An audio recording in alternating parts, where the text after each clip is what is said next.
റസൂലുള്ളാഹി സ്വല്ലല്ലാഹു അലൈഹി വസല്ലം തങ്ങളിലൂടെ മഹാന്മാരായ സ്വഹാബാക്കൾ നമ്മെ പഠിപ്പിക്കുന്നുണ്ട്. മാ മിൻ യൗമിൻ യൻശഖു ഫജ്റുഹു ഇല്ലാ വയുനാദി. എല്ലാ ദിവസവും സുബഹിക്ക് നമ്മൾ എണീറ്റാലും എണീറ്റില്ലെങ്കിലും, നമ്മൾ ഉറങ്ങിയാലും ഉണർന്നാലും, ആ സൂര്യൻ പൊട്ടി വിടരുന്ന സമയത്ത് ആ ഒരു പകൽ നമ്മോട് പറയുന്നുണ്ടത്രേ. ആ പകൽ നമ്മെ അറിയിക്കുന്നുണ്ട്, നമ്മെ ഉത്ബോധനം നടത്തുന്നുണ്ട്. യബ്ന ആദം, അല്ലയോ സഹോദര, ഓ മുഹമ്മദ് സിദ്ദീഖ്, നമ്മുടെ പേരടക്കം, യബ്ന ആദം, ഏ മനുഷ്യ, അന ഖൽഖുൻ ജദീദ്, ഞാൻ ഇന്ന് പുതിയ ഒരു ദിവസമാണ്. അന ഖൽഖുൻ ജദീദ്, ഞാൻ ഇന്നൊരു പുതിയ ദിവസമാണ്. വഅലാ അമലിക ഷഹീദ്, നിന്റെ എല്ലാ പ്രവർത്തനങ്ങൾക്കും ഞാൻ സാക്ഷിയാണ്. നീ എന്തൊക്കെ ചെയ്യുന്നുണ്ടോ അതൊക്കെ ഞാൻ കാണുന്നുണ്ട്. നന്മയായാലും തിന്മയായാലും അതിനൊക്കെ ഞാൻ സാക്ഷിയാണ് എന്ന് എല്ലാ ദിവസവും സുബഹിയുടെ സൂര്യൻ്റെ കിരണങ്ങൾ പൊട്ടിവിടരുന്ന സമയത്ത് നമ്മോട് പറയുന്നുണ്ട്. നമ്മളത് കേട്ടിട്ടില്ല. അതുകൊണ്ട് ഫതസവ്വദ് മിന്നി, മാക്സിമം ഇന്നത്തെ ഈ ഒരു ദിവസത്തെ യൂട്ടിലൈസ് ചെയ്യാൻ, ഈ ഒരു ദിവസത്തെ മാക്സിമം ഉപയോഗിക്കാൻ നീ ശ്രമിക്കണം. നന്മയ്ക്ക് വേണ്ടി ഉപയോഗിക്കാൻ നീ ശ്രമിച്ചു കൊള്ളണം. ഫഇന്നി ലാ അഊമിൽ ഖിയാമ, കാരണം ഇന്ന് ഞാൻ നിനക്കൊരു പുതിയ ദിവസമാണ്. ഈ ഒരു ദിവസം ഖിയാമത്ത് നാൾ വരെ ഇനി മടങ്ങി വരൂല. നഷ്ടപ്പെട്ടാൽ അത് നഷ്ടം തന്നെയാണ്. അതുകൊണ്ട് ഈ ഒരു ദിവസം നീ നന്മയ്ക്ക് വേണ്ടി മാറ്റിവെക്കണം എന്ന് എല്ലാ പകലുകളും എല്ലാ സുപ്രഭാതങ്ങളും നമ്മോട് പറയുന്നുണ്ട് എന്ന് പരിശുദ്ധ റസൂലുള്ളാഹി സ്വല്ലല്ലാഹു അലൈഹി വസല്ലം. ഇന്നത്തേത് കഴിഞ്ഞത് തന്നെയാണ്.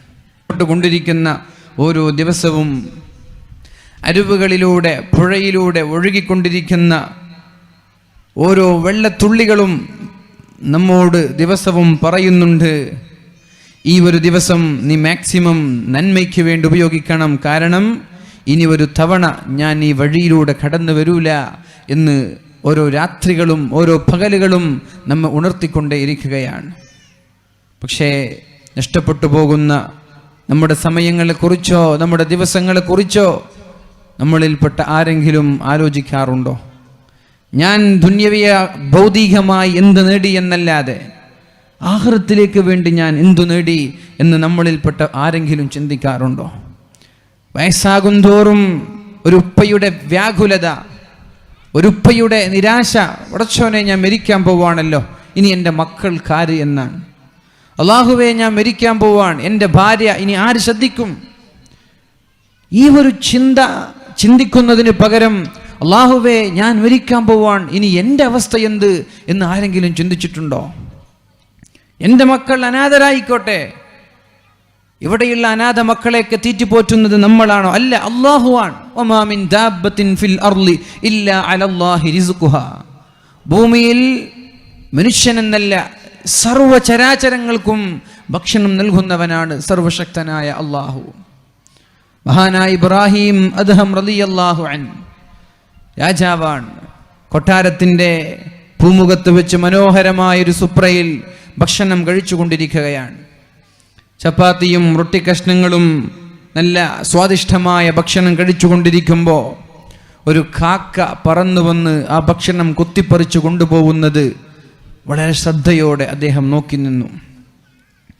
രണ്ടാമത്തെ ദിവസവും അതേ സ്ഥലത്ത് ഭക്ഷണം കഴിച്ചു കൊണ്ടിരിക്കുകയാണ്. ഇന്നലെ കൊണ്ടുപോയതുപോലെ ഇന്നും ആ കാക്ക ഭക്ഷണം കൊണ്ടുപോയി പറന്ന് അകലുകയാണ്. രണ്ടാമത്തെ ദിവസവും അദ്ദേഹം ഡൈനിങ് ടേബിളിന് മുന്നിൽ സുപ്രയുടെ മുമ്പിൽ മനോഹരമായ സ്വാദിഷ്ടമായ ഭക്ഷണം കഴിക്കുന്നതിന് മുമ്പ് ദ്രുതഗതിയിൽ സഞ്ചരിക്കാൻ കഴിവുള്ള ഒരു കുതിരയെ തയ്യാറാക്കി വെച്ചു. എവിടേക്കാണ് ഈ കാക്ക പറന്നു പോകുന്നത്? നമ്മുടെ നാട്ടിൽ കാക്ക എന്ന് തന്നെയാണോ പറയുന്നത്? മലപ്പുറം ഭാഷയിൽ കാക്കച്ചി എന്ന് പറയും, കാസർഗോഡ് ഭാഷയിൽ കാക്കേ എന്ന് പറയും. നിങ്ങളുടെ നാട്ടിൽ എന്താണ്? കാക്ക. കാക്ക എന്ന് പറഞ്ഞാൽ ഞങ്ങളുടെ നാട്ടിൽ ഉമ്മയുടെ ആങ്ങളെയാണ് കാക്ക. നിങ്ങളുടെ നാട്ടിൽ എങ്ങനെ ഉണ്ടാ? എന്താ അമ്മാവൻ എന്താ പറയില്ല നിങ്ങൾ? കാർണർ. മൂന്നാമത്തെ ദിവസവും അദ്ദേഹം ഇങ്ങനെ കാത്തിരുന്നു. നല്ലൊരു ദ്രുതഗതിയിൽ അമിതമായ വേഗത്തിൽ സഞ്ചരിക്കുന്ന ഒരു വണ്ടി, ഒരു കുതിരയുണ്ട്. ഭക്ഷണം വെച്ചു. കാക്ക പറന്നു വന്നു. ആ ഭക്ഷണം കൊത്തി അകലേക്ക് പറന്നകലുകയാണ്. കുതിരയുടെ മുകളിൽ കയറി കടിഞ്ഞാൺ പിടിച്ചു. അതിനെ ദ്രുതഗതിയിൽ അടിച്ചുകൊണ്ട് അമിതമായ വേഗത്തിൽ പറന്നു. കാക്ക പറന്നുപോയതൊരു പർവ്വതത്തിൻ്റെ മുകളിലേക്കാണ്. കഴിവിൻ്റെ പരമാവധി വേഗത്തിൽ കുതിര ചാടിച്ചുകൊണ്ട് പർവ്വതത്തിൻ്റെ മുകളിലെത്തി. നോക്കുമ്പോൾ കാക്ക പറന്നുപോയി ഒരു മരത്തിൻ്റെ ചില്ലയിലിരുന്നു. മരത്തിൻ്റെ ചില്ലയിൽ തല കീഴായി ബന്ധിച്ചിരിക്കുന്ന ഒരു മനുഷ്യനെ കാണാനിടയായി. ആ മനുഷ്യൻ്റെ ഷോൾഡറിൽ ഇരുന്നു കൊണ്ട് കൊത്തിപ്പറിച്ചു കൊണ്ടുപോകുന്ന ആ ഒരു റൊട്ടി കഷ്ണത്തെ കഷ്ണങ്ങളാക്കി ആ മനുഷ്യൻ്റെ വായിലേക്ക് ഇട്ട് കൊടുക്കുകയാണ്. അദ്ദേഹം ചിന്തിച്ചു, സുബ്ഹാനല്ലാഹ്, ഇങ്ങനെ ഒരു പരീക്ഷണത്തിലകപ്പെട്ട, കയ്യും കാലും ബന്ധിയാക്കപ്പെട്ട് മരത്തിൽ ആരോ കെട്ടിവെച്ചിരിക്കുന്ന ഒരു മനുഷ്യന് രാജാവിൻ്റെ ഭക്ഷണം നൽകാൻ അള്ളാഹുവിന് കഴിയുമെങ്കിൽ പിന്നെ എന്തിനാണ് ഈ രാജകീയ പ്രൗഢിയൊക്കെ? പിന്നെ എന്തിനാണ് ഈ രാജകീയ ഭക്ഷണങ്ങളൊക്കെ? നേരെ ചെന്നു ആ മനുഷ്യൻ്റെ സമീപത്തേക്ക്. മനുഷ്യനോട് ചോദിച്ചു, നിങ്ങൾ ആരാണ്? ഞാൻ ഇന്നാലെന്നൊരു കച്ചവടക്കാരനാണ്. കൊള്ളസംഘം എൻ്റെ കയ്യിലുള്ള എല്ലാ സമ്പാദ്യം മാറ്റി എന്നെ ബന്ധിയാക്കി 3 ദിവസമായി ഇവിടെ കെട്ടിയിട്ടിരിക്കുകയാണ്. എനിക്ക് വിശക്കുമ്പോൾ എനിക്ക് വേണ്ട ഭക്ഷണം ഈ കാക്ക, ഈ പക്ഷി കൊണ്ടുവന്ന് എനിക്ക് തരാറുണ്ട്. അന്നു മുതൽ തൻ്റെ രാജകീയ പ്രൗഢിയും വസ്ത്രങ്ങളും അധികാരവും വലിച്ചെറിഞ്ഞ് ആത്മീയതയുടെ ലോകത്തിൽ ചെന്ന് ലോകം കണ്ട മഹാനായ സൂഫിവര്യനായി മാറി മഹാനായ ഇബ്രാഹിം ഇബ്നു അദ്ഹം റളിയല്ലാഹു അൻഹു. പറഞ്ഞു വന്നത്, ഞാൻ വയസ്സാകുമ്പോൾ എൻ്റെ മക്കൾ എന്താകും എന്നതല്ല ഞാൻ ആലോചിക്കേണ്ടത്. എൻ്റെ ഭാര്യ എന്താകും അതല്ല ഞാൻ ചിന്തിക്കേണ്ടത്.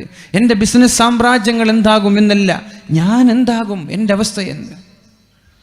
യാ അയ്യുഹല്ലദീന ആമനു തഖുല്ലാഹ് വൽതൻദുർ നഫ്സും മാ ഖദ്ദമത് ലിഗദിൻ വത്തഖുല്ലാഹ്.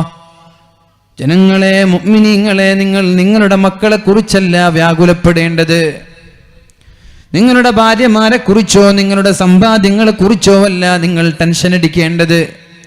വത്തഖുല്ലാഹ്, നിങ്ങൾ അല്ലാഹുവിനെ പേടിക്കുകയും വൽതൻദുർ നഫ്സും മാ ഖദ്ദമത് ലിഗദിൻ വത്തഖുല്ലാഹ്, നാളേക്ക് വേണ്ടി നീ എന്താണ് ഒരുക്കി വെച്ചത് എന്ന് നീ സ്വയം ആലോചിക്കണം.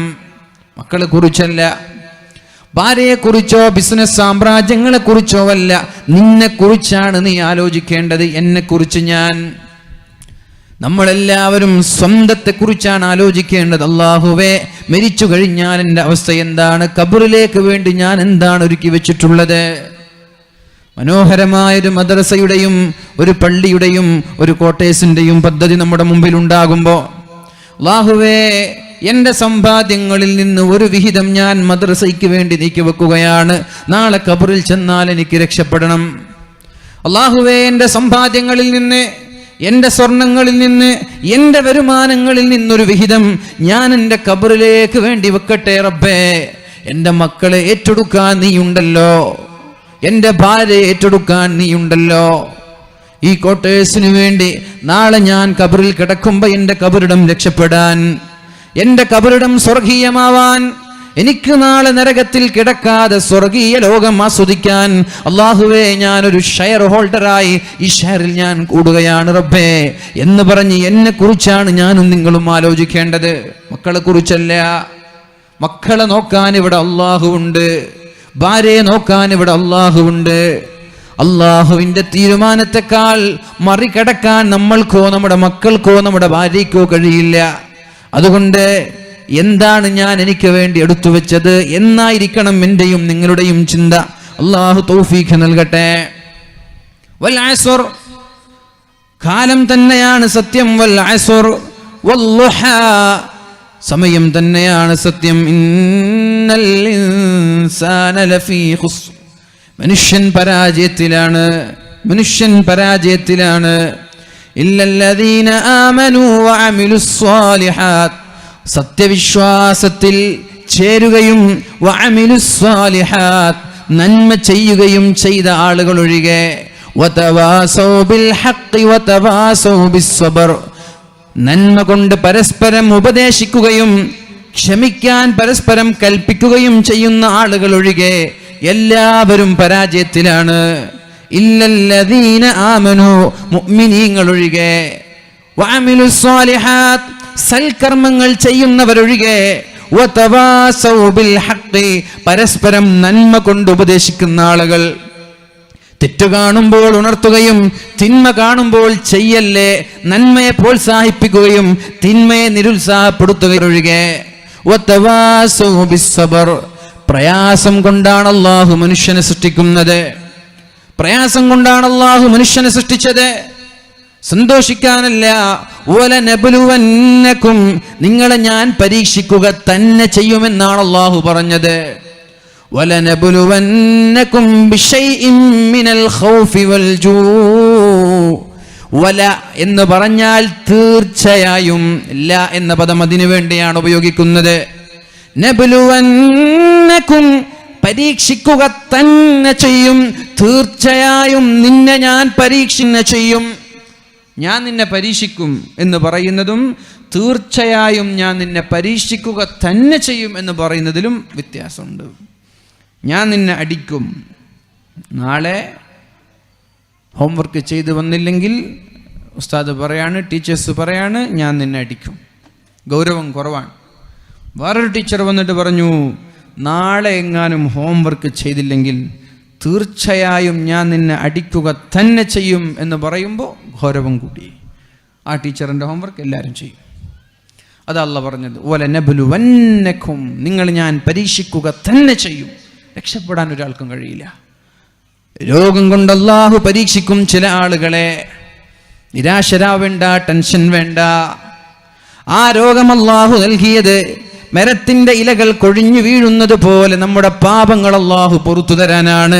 ക്ഷമിക്കുന്ന ആളുകൾക്ക് ഷുഗർ തന്നതും പ്രഷർ തന്നതും കൊളസ്ട്രോൾ തന്നതും ക്യാൻസർ തന്നതും മറ്റുള്ള രോഗങ്ങൾ തന്നതും ഹാർട്ട് അറ്റാക്ക് തന്നതും ബ്ലോക്ക് തന്നതും എന്തൊക്കെ അസുഖങ്ങളാണോ നമ്മൾക്കുള്ളത്, എല്ലാം അല്ലാഹു തരുന്നത് നമ്മെ പരീക്ഷിക്കാനാണ്. ക്ഷമിക്കുന്നുണ്ടോ ഇല്ലേ എന്നറിയാനാണ്. ക്ഷമിക്കുന്നവനോ, ക്ഷമിച്ചാൽ അല്ലാഹു അത് മൂലം ഒരു മരത്തിന്റെ ഇലകൾ കൊഴിഞ്ഞു വീഴുന്നത് പോലെ നമ്മുടെ സകലവിധ പാപങ്ങളും അല്ലാഹു പുറത്തു തന്ന് മരിക്കുമ്പോൾ ഒരു തെറ്റുപോലും ബാക്കിയില്ലാതെ സ്വർഗക്കാരനായിട്ടാണ് അയാൾ മരിക്കുന്നത്. അതുകൊണ്ട് രോഗത്തെ നിങ്ങൾ കുറ്റം പറയണ്ട. അല്ലാഹുവിന്റെ ഹബീബ് പറഞ്ഞു, ലാ തസുബ്ബുൽ ഹുമ്മാ, പനിയെ നിങ്ങൾ ചീത്ത പറയരുത്, രോഗങ്ങൾ നിങ്ങൾ ചീത്ത പറയരുത്. ഒരു പനി വന്നാൽ വരെ ലക്ഷക്കണക്കിന് പാപങ്ങളാണ് അല്ലാഹു പുറത്തു തരുന്നത്.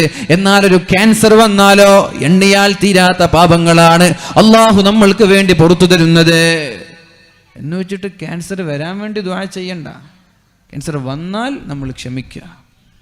അല്ലാഹു രോഗമില്ലാതെ ആരോഗ്യത്തോടെ ജീവിക്കാൻ നമ്മൾക്കൊക്കെ തൗഫീഖ് നൽകട്ടെ. രോഗികളായ ആളുകൾക്ക് അല്ലാഹു പൂർണ്ണമായ ശമനം നൽകി അനുഗ്രഹിക്കട്ടെ.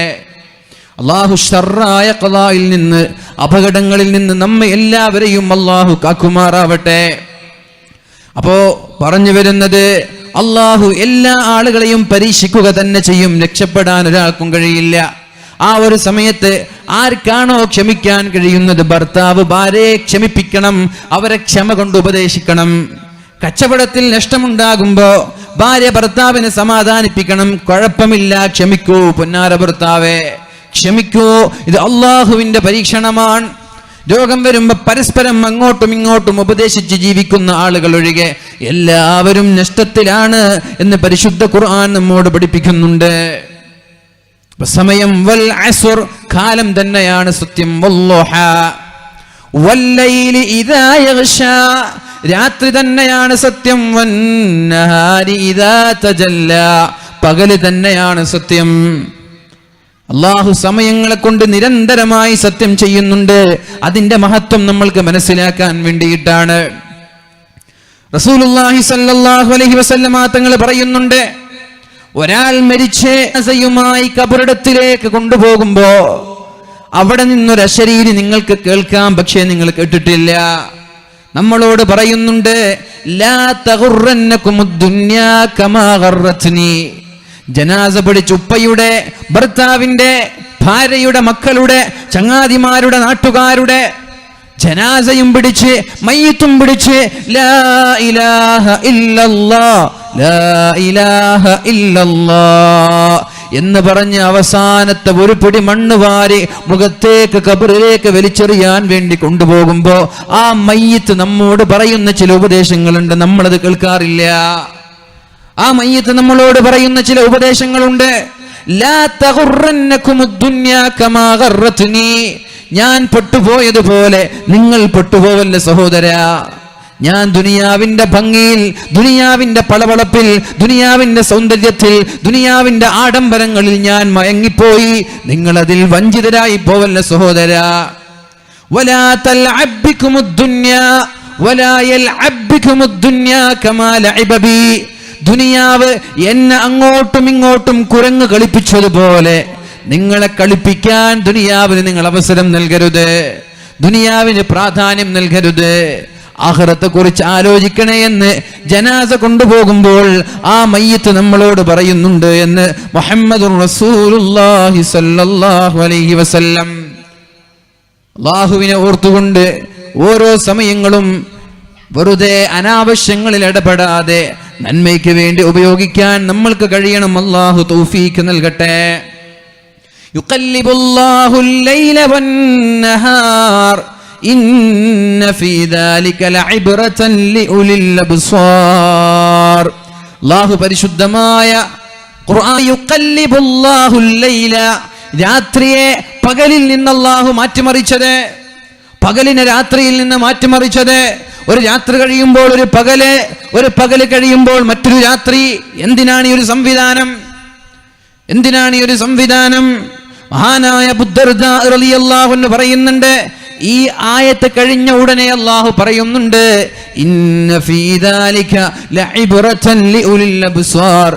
ഈ രാത്രിയെ പകലാക്കി മാറ്റുന്നതും പകലിനെ രാത്രിയാക്കി മാറ്റുന്നതും രാത്രി കഴിഞ്ഞാൽ പകല്, പകല് കഴിഞ്ഞാൽ രാത്രി, ചിന്തിക്കുന്ന ആളുകൾക്ക് ഇതിൽ ഒരുപാട് പാഠമുണ്ട്, ആലോചിക്കുന്നവർക്ക് ഇതിൽ ദൃഷ്ടാന്തമുണ്ട്. മഹാനായ അബൂ ദർദാ റളിയല്ലാഹു അൻഹു പറയുന്നുണ്ട്, ഇതിലൊരുപാട് പഠിക്കാനുണ്ട്. എന്താ പഠിക്കാനുള്ളത്? ഈ രാത്രി കഴിഞ്ഞ് പകല് വരുമ്പോൾ നീ ചിന്തിക്കണം, ഇതേപോലെ ഞാനും ഒരു ദിവസം മരിക്കാനുള്ളവനാണ്.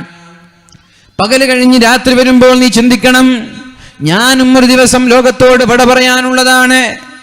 ചന്ദ്രനെയും സൂര്യനെയും അല്ലാഹു സൃഷ്ടിച്ചു. ആ ചന്ദ്രൻ ഒന്നാമത്തെ ദിവസത്തിലുള്ള വലുപ്പമല്ല രണ്ടാമത്തെ ദിവസം, മൂന്നാമത്തെ ദിവസം വലുപ്പം കൂടി. 14-ാം ദിവസമാകുമ്പോ അത് പൂർണ്ണമായ ചന്ദ്രനായി, പിന്നെ കുറഞ്ഞു കുറഞ്ഞ് അപ്രത്യക്ഷമാകുന്നുണ്ട്. അതേപോലെയാണ് ഒരു മനുഷ്യന്റെ ജീവിതം. ഉമ്മയുടെ വയറ്റിൽ നിന്ന് ചെറിയൊരു കുഞ്ഞായി, പിന്നെ വലുതായി, പിന്നെ പ്രായപൂർത്തിയെത്തി, പിന്നെ 40 വയസ്സായി, പിന്നെ 50 പിന്നെ 60, പിന്നെ നമ്മൾ ലോകത്തോട് വിട പറഞ്ഞു പോവുകയാണ്. ഇതിലും നമ്മൾക്ക് പഠിക്കാനുണ്ട്. ഇന്നമാ അൻത അയ്യാം. അബൂ ദർദാ റളിയല്ലാഹു അൻഹു പറയുന്നുണ്ട്, നീ വെറും ദിവസങ്ങൾ മാത്രമാണ്. ഒരു മനുഷ്യന്റെ ജീവിതം എന്ന് പറയുന്നത് വെറും ദിവസങ്ങൾ മാത്രമാണ്. 60 വർഷം ജീവിക്കുന്ന ഒരാൾ എത്ര ദിവസമാണ് ഇവിടെ ജീവിക്കുക? 60 വർഷം ജീവിക്കുന്ന ഒരാൾ എത്ര ദിവസമാണ് ഇവിടെ ജീവിക്കുക? ഏകദേശം 27,000 ദിവസത്തോളമാണ് ജീവിക്കുക. 60 വർഷന്റെ ദിവസം 27,000 ദിവസമാണ്. 30-കാരൻ എത്രയായി? 30-കാരന്റെ ജീവിതം എത്ര? 13,000 ദിവസം. 30-കാരന്റെ 13,000 ദിവസം കഴിഞ്ഞുപോയി. ഇനി ആകെയുള്ളത് 13,000 വർഷമാണ്. ആലോചിക്കാറുണ്ടോ? 40,000 ദിവസം കഴിഞ്ഞുപോയി, പിന്നെയുള്ളത് ആകെ അല്പം ചില ദിവസങ്ങളാണ്. എന്തേ നമ്മൾ ആലോചിക്കാത്തത്? ഇന്നമാ അൻത അയ്യാം, നീ വെറും ദിവസങ്ങളാണ്. നിന്നിൽ നിന്ന് ഒരു ദിവസം കഴിഞ്ഞു പോയാൽ കുല്ലമാ ദഹബ യൗമുൻ ദഹബ ബഅലുക, ഒരു ദിവസം നിന്നിൽ നിന്ന് വിട പറയുമ്പോ നിന്റെ ജീവിതത്തിലെ ഒരു ഭാഗമാണ് നിന്നോട് വിട പറഞ്ഞത്. അങ്ങനെ വിട പറഞ്ഞു പോകുമ്പോ നിന്റെ ഭാവിയെ കുറിച്ച് ചിന്തിക്കാതെ എങ്ങനെയാണ് നിന്റെ ദിവസത്തെ നിനക്ക് തള്ളി നീക്കാൻ പറ്റുന്നത് എന്ന് മഹാനായ അബൂ ദർദാ റളിയല്ലാഹു അൻഹു دقات قلب المرء قائلة له إن الحياة دقائق وثواني. ഒരു മനുഷ്യന്റെ ഹൃദയമിടിപ്പവനോട് പറയുന്നത്, മനുഷ്യ, നിന്റെ ഹൃദയത്തിലെ നിന്റെ ജീവിതം മിനിറ്റുകളും സെക്കൻഡുകളും മാത്രമാണ് എന്നാണ് നമ്മുടെ ഓരോ സ്പന്ദനങ്ങളും നമ്മോട് പറയുന്നത്. ഹൃദയത്തിന്റെ മിടിപ്പ് പറയുന്നത്, ഈ മിടിപ്പ് പോലെ നിന്റെ ജീവിതം സെക്കൻഡുകളാണ്, നിന്റെ ജീവിതം നിമിഷങ്ങളാണ്. മഹാനായ ഫുലൈൽ റളിയല്ലാഹു അൻഹു ഒരു മനുഷ്യനെ കണ്ടപ്പോഴാണ് ചോദിക്കുന്നത്. മനുഷ്യനോട് ചോദിച്ചു, കം അൻത അലൈക കം അതസ് അലൈക, എത്ര വയസ്സായി? 60 വയസ്സായി. എത്ര വയസ്സായി? 60കാരനായ ഒരാളെ കണ്ടപ്പോൾ ചോദിച്ചു, എത്ര വയസ്സായി? 60 വയസ്സായി. 60 സന മുൻദു 60 സന തസീറു ഇലാ റബ്ബിക, 60 വർഷമായി നീ നിന്റെ റബ്ബിലേക്ക് നടക്കുകയാണല്ലോ. 60 വർഷമായിട്ട് നീ നിന്റെ റബ്ബിലേക്ക് നടക്കുകയാണല്ലോ, അള്ളാഹുവിലേക്ക് പോവുകയാണല്ലോ. തൂഷിക്ക, അള്ളാഹുവിലേക്ക് നീ എത്താനായിരിക്കുകയാണ്. അപ്പോഴാണ് ആ മനുഷ്യൻ പറഞ്ഞത്, യാ അബാ അലി, യാ അബാ അലി ഫുലൈല, ഇന്നാ ലില്ലാഹി വ ഇന്നാ ഇലൈഹി റാജിഊൻ, ഇന്നാ ലില്ലാഹി വ ഇന്നാ ഇലൈഹി റാജിഊൻ. അപ്പോഴാണ് മഹാനായ ഫുലൈൽ റളിയല്ലാഹു അൻഹു ചോദിച്ചത്, നീ പറയുന്നതിന്റെ അർത്ഥം നിനക്കറിയുമോ? എന്താ പറഞ്ഞത്? ഇന്നാ ലില്ലാഹി വ ഇന്നാ ഇലൈഹി റാജിഊൻ. എന്താണ് അതിന്റെ അർത്ഥം? എന്ത്? അല്ല, നിങ്ങളൊന്ന് പറഞ്ഞു തരുമോ?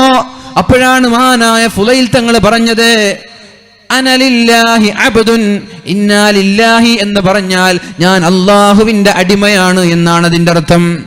വ ഇന്നാ ഇലൈഹി റാജിഊൻ എന്ന് പറഞ്ഞാൽ അല്ലാഹി റാജിഊൻ, ഞാൻ അല്ലാഹുവിലേക്ക് മടങ്ങേണ്ടവനാണ് എന്നാണ് അർത്ഥം.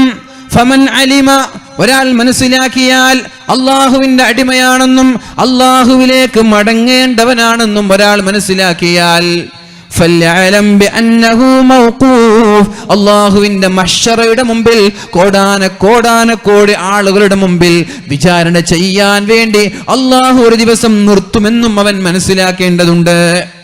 ഫല്യഅലം, അവൻ മനസ്സിലാക്കണം, ബിഅന്നഹു മസ്ഊൽ, അവനോട് ഒരുപാട് ചോദ്യങ്ങൾ അല്ലാഹു നാളെ ചോദിക്കുമെന്ന്. വമൻ അലിമ അന്നഹു മസ്ഊൽ, അല്ലാഹു നാളെ ചോദ്യം ചോദിക്കുമെന്ന് ഒരാൾ മനസ്സിലാക്കിയാൽ, ഫല്യഇദ്ദ ലിസ്സുആലി ജവാബ, ആ ചോദ്യത്തിന് ഉത്തരം നൽകാൻ അവൻ തയ്യാറാവേണ്ടേ. അല്ലാഹുവിന്റെ കോടതിയിൽ കോടാനക്കോടി ആളുകളുടെ മഹ്ശറയുടെ മുമ്പിൽ അല്ലാഹു നിർത്തുമെന്ന് മനസ്സിലാക്കിയാൽ അവൻ അതിൽ നിന്ന് മനസ്സിലാക്കണം, ആ നൃത്തത്തിന് ശേഷം ഒരു ചോദ്യമുണ്ട് എന്ന് മനസ്സിലാക്കിയാൽ ആ ചോദ്യത്തിന് ഉത്തരം നൽകണമെന്നും അവൻ മനസ്സിലാക്കേണ്ടേ. മഹാനായ ഫുലൈൽ റളിയല്ലാഹു അൻഹുവിനോട് 60കാരനായി മനുഷ്യൻ ചോദിക്കുന്നത്, ഫമൽ ഹീല, 60 വർഷമായി ഞാൻ ഇനി രക്ഷപ്പെടാനുള്ള വഴി എന്താണ്? 60 വർഷമായി ഞാൻ ഇവിടെ ജീവിക്കുന്നു, എനിക്ക് 60 വർഷമായി, 60 വയസ്സായി. ഫമൽ ഹീല, എങ്ങനെയാണ് രക്ഷപ്പെടുക? ആഖിറത്തിൽ എനിക്ക് രക്ഷപ്പെടണം, ചോദ്യം ചോദിക്കുമ്പോൾ ഉത്തരം പറയണം. മഹ്ശറിൽ എനിക്ക് രക്ഷപ്പെടണം, എങ്ങനെയാണ് ഞാൻ രക്ഷപ്പെടുക? ഒന്നെനിക്കതിന് തരുമോ? അപ്പോഴാണ് മഹാനായ ഫുലൈൽ റളിയല്ലാഹു അൻഹു പറഞ്ഞത്, തുഹ്സിനു ഫീമാ ബഖിയ, കഴിഞ്ഞതൊക്കെ കഴിഞ്ഞുപോയി, ഇനി വരാനിരിക്കൽ നന്മ മാത്രം ചെയ്യണം. തുഹ്സിനു ഫീമാ ബഖിയ, നിന്റെ ജീവിതത്തിന്റെ 27,000 ദിവസങ്ങളാണ് നിന്നോട് വിട പറഞ്ഞു പോയത്. തുഹ്സിമാ ബഖിയ, ഇനി വരാനിരിക്കുന്ന ദിവസങ്ങളിൽ നീ നന്മ മാത്രം ചെയ്യണം. യുഗ്ഫറു ലക മാ മളാ, യുഗ്ഫറു ലക മാ മളാ, 60 വയസ്സിന്റെ ശേഷം ഇനി മരണം വരെ നീ നന്മ മാത്രം ചെയ്താൽ അല്ലാഹു നിന്റെ 60-ന് മുമ്പ് നീ ചെയ്ത എല്ലാ പാപങ്ങളും അള്ളരുമെന്ന് മഹാനായ ഫുലൈൽ ഇബ്നു ഇയാദ് റളിയല്ലാഹു അൻഹു ഈ വയസ്സനായ 60കാരനോട് പറഞ്ഞു കൊടുക്കുകയാണ്. ഫഇന്ന സഅത ഫീമാ ബഖിയ, 60 വയസ്സ് കഴിഞ്ഞു, അതിനുശേഷം നന്മ ചെയ്യുന്നതിന് പകരം നീ തെറ്റു ചെയ്താൽ, ഉഖിദ ബിമാ മളാ, ഉഖിദ ബിമാ മളാ, 60 വയസ്സിന് മുമ്പ് നീ ചെയ്ത എല്ലാ പാപങ്ങളുമായി അല്ലാഹുവിന്റെ കോടതിയിലേക്ക് കടന്നു പോവേണ്ടി വരും. വമാ ബഖിയ, ശേഷം ചെയ്യുക. രക്ഷപ്പെടണമെങ്കിൽ, അഥവാ 40കാരൻ ഈ സദസ്സിലുണ്ട്, 25കാരൻ, 20കാരൻ, 15കാരൻ എല്ലാവരും ഉണ്ട്. അങ്ങനെയുള്ളൊരു സദസ്സിൽ ഫമൽ ഹീല, രക്ഷപ്പെടാനുള്ള വഴി എന്ത്? കഴിഞ്ഞുപോയതിനെ, നഷ്ടപ്പെട്ടതിനെ ഓർത്ത് വിഷമിച്ചിട്ടോ വ്യാകുലപ്പെട്ടിട്ടോ ഒരു കാര്യമില്ല. കുഞ്ഞിൻ്റെ ജാതകം നോക്കിയിട്ടൊരു കാര്യമില്ല. ചത്തുപോയില്ലേ? അവ രക്ഷപ്പെടാനുള്ള വഴി ഇനി വരുന്ന ദിവസങ്ങൾ, ഇനി വരാനിരിക്കുന്ന വർഷം, വരാനിരിക്കുന്ന മാസങ്ങളിൽ നന്മ മാത്രം ചെയ്യാൻ നമ്മൾ അധ്വാനിക്കണം. എങ്കിലോ കഴിഞ്ഞുപോയ പാപങ്ങൾ അല്ലാഹു നമ്മൾക്ക് പുറത്തു തരും. അല്ല അതുപോലെ ജീവിക്കാനാണ് ഇനിയും ഉദ്ദേശമെങ്കിൽ ഇങ്ങനെയൊക്കെ പോയിക്കോട്ടെ, ഇങ്ങനെയൊക്കെ പോവട്ടെ, ഇതുവരെ ജീവിച്ചതുപോലെ തന്നെ തുടരാനാണ് നമ്മുടെ ചിന്തയെങ്കിൽ അല്ലാഹു കഴിഞ്ഞതും വരാനിരിക്കുന്നതുമായ സകലമാന പാപങ്ങളും കൊണ്ട് നാളെ ആഖിറത്തിൽ ശിക്ഷിക്കുമെന്ന് മഹാനായ ഫുളൈൽ ഇബ്നു ഇയാദ് റളിയല്ലാഹു അൻഹു. അല്ലാഹു നമ്മളെ രക്ഷപ്പെടുത്തട്ടെ. രക്ഷപ്പെടാൻ വഴികളുണ്ട്, രക്ഷപ്പെടാൻ നമ്മൾക്ക് വഴികളുണ്ട്, അല്ലാഹുവിനോട് നമ്മൾക്ക് വഴികളുണ്ട്. പക്ഷേ ഒന്നും ചിന്തിക്കാതെ, ഒന്നും ആലോചിക്കാതെ എല്ലാം നഷ്ടപ്പെട്ട് മരിക്കാൻ കിടക്കുന്ന സമയത്ത് ചില ആളുകൾ പറയും, അൻതഖൂല നഫ്സുൻ യാ ഹസ്റതാ അലാ മാ ഫറത്തു ഫീ ജംബില്ലാഹ്. അല്ലാഹുവേ ഞാൻ നഷ്ടത്തിലാണ് റബ്ബേ. യാ ഹസ്റതാ എൻ്റെ കാര്യം കഷ്ടമാണല്ലാഹ്, ഞാൻ അപകടത്തിലാണ് റബ്ബേ. മാ ഫറത്തു ഫീ ജംബില്ലാഹ്. അല്ലാഹുവേ കഴിഞ്ഞു പോയതിൽ നന്മ ചെയ്യുന്നതിന് പകരം തിന്മ ചെയ്ത ആളാണല്ലോ ഞാൻ, എൻ്റെ കാര്യം കഷ്ടമാണെന്ന് പറഞ്ഞ് നാളെ ആഖിറത്തിൽ വിലപിക്കുന്ന ആളുകൾ ഒരുപാടുണ്ട്. വഇൻ കുൻതു ലമിനൽ ഖാസിരീൻ വഇൻ കുൻത ലമിനസ് സാഖിരീൻ. നീ പരിഹസിക്കുന്നവരിൽ പെട്ടുപോയി, നീ പരിഹസിക്കുന്നവരിൽ പെട്ടുപോയല്ലോ. ആ സമയത്ത് അല്ലാഹു പറഞ്ഞപ്പോ നന്മ ചെയ്യുന്നതിന് പകരം കൊഞ്ഞനം കുത്തി നന്മ ചെയ്ത് ജീവിക്കാൻ ഉസ്താദുമാരും കൂട്ടുകാരും മാതാപിതാക്കളും അധ്യാപകരും നിരഞ്ഞപ്പോ നിന്റെ ചുറുചുറുപ്പ് കൊണ്ട്, നിന്റെ രക്തം തിളക്കുന്ന യൗവനം കൊണ്ട് നീ കൊഞ്ഞനം കുത്തി അല്ലേ? നീ ഇപ്പോ പറയുകയാണ് യാ എന്റെ നഷ്ടമേ, എന്റെ കഷ്ടമേ, അല്ലാഹുവേ ഞാൻ എങ്ങനെയാണ് ഇനി രക്ഷപ്പെടുക? ആ സമയത്ത് നീ പരിഹസിച്ചതുകൊണ്ട്, ആ സമയത്ത് നീ അധ്വാനിക്കാത്തത് കൊണ്ട് ഇനി നിനക്ക് രക്ഷപ്പെടാൻ കഴിയൂല എന്നാണ് അല്ലാഹു നാളെ ആഖിറത്തിൽ നമ്മോട് പറയുക. അല്ലാഹു നമ്മളെ രക്ഷപ്പെടുത്തുമാറാവട്ടെ, രക്ഷപ്പെടുത്തുമാറാവട്ടെ. മഹാനായ പരിശുദ്ധ റസൂലുള്ളാഹി സ്വല്ലല്ലാഹു അലൈഹി വസല്ലമ തങ്ങളുടെ മഹാന്മാരായ സ്വഹാബാക്കൾ മത്സരിക്കുന്ന ആളായിരുന്നു. അബൂ മുസ്ലിമുൽ ഖൗലാനി എന്ന് പറയുന്ന മഹാനായ സ്വഹാബി ഇബ്രാഹിം നബി അലൈഹിസ്സലാമിനെ തീക്കുണ്ടാരത്തിലേക്ക് വലിച്ചെറിഞ്ഞപ്പോ ഇബ്രാഹിം നബി അലൈഹിസ്സലാമിന് ഒരൽപ്പം പോലും ചൂടനുഭവിക്കാതെ അല്ലാഹു പറഞ്ഞു, ഖുൽ നാറു കൂനി ബർദൻ വസലാമൻ അലാ ഇബ്രാഹിം. ഇബ്രാഹിം നബിക്ക് ചൂടേൽക്കാൻ പാടില്ല, അതുകൊണ്ട് തണുപ്പും വേണ്ട ചൂടും വേണ്ട, നല്ലൊരു അന്തരീക്ഷം ഇബ്രാഹിം നബിക്ക് നൽകണമെന്ന് പറഞ്ഞ് അല്ലാഹു ഇബ്രാഹിം നബിക്ക് നല്ലൊരു അന്തരീക്ഷം നൽകിയതുപോലെ മഹാനായ അബൂ മുസ്ലിമുൽ ഖൗലാനി റളിയല്ലാഹു അൻഹു അദ്ദേഹത്തെ യമനിലെ രാജാവ് തീയിലേക്ക് വലിച്ചെറിഞ്ഞൊരു സംഭവമുണ്ടായി. തീയിലേക്ക് വലിച്ചെറിഞ്ഞു. എല്ലാവരും വിചാരിച്ചു കത്തിക്കരിഞ്ഞു കാണുമെന്ന്, എല്ലാവരും വിചാരിച്ചു ഒന്നും ബാക്കിയില്ലാതെ വെണ്ണീരായി പോകുമെന്ന്. പക്ഷേ ഇബ്രാഹിം നബി തീക്കുണ്ടാരത്തിൽ നിന്നിറങ്ങി വന്നതുപോലെ മഹാനായ അബൂ മുസ്ലിമുൽ ഖൗലാനി റളിയല്ലാഹു അൻഹു തീക്കുണ്ടാരത്തിൽ നിന്നിറങ്ങി വരുന്നുണ്ട്. അപ്പോഴാണ് മഹാനായ ഉമർ ഇബ്നുൽ ഖത്താബ് റളിയല്ലാഹു അൻഹു പറഞ്ഞത്, അൽഹംദുലില്ലാഹ്, അല്ലാഹുവേ നിനക്കാണ് സർവസ്തുതിയും. അല്ലദീ ജഅല മിൻ ഉമ്മത്തി മുഹമ്മദ്, അല്ലാഹുവിന്റെ ഹബീബിന്റെ സമുദായത്തിൽ തന്നെ ഇബ്രാഹിം നബി അലൈഹിസ്സലാമിനെ പോലെയുള്ള ഒരാളെ ഞങ്ങൾക്ക് കാണിച്ചു തന്ന റബ്ബേ നിനക്കാണ് സർവസ്തുതിയും. ഇബ്രാഹിം നബിക്ക് ഒരു പ്രാർത്ഥനയുണ്ടായിരുന്നു, അല്ലാഹുവേ യൂസുഫ് നബി അലൈഹിസ്സലാമിനെ പോലെയുള്ള ഒരാളെ ഞങ്ങൾക്ക് കാണിച്ചു തരണേ എന്നുള്ളൊരു പ്രാർത്ഥനയുണ്ടായിരുന്നു.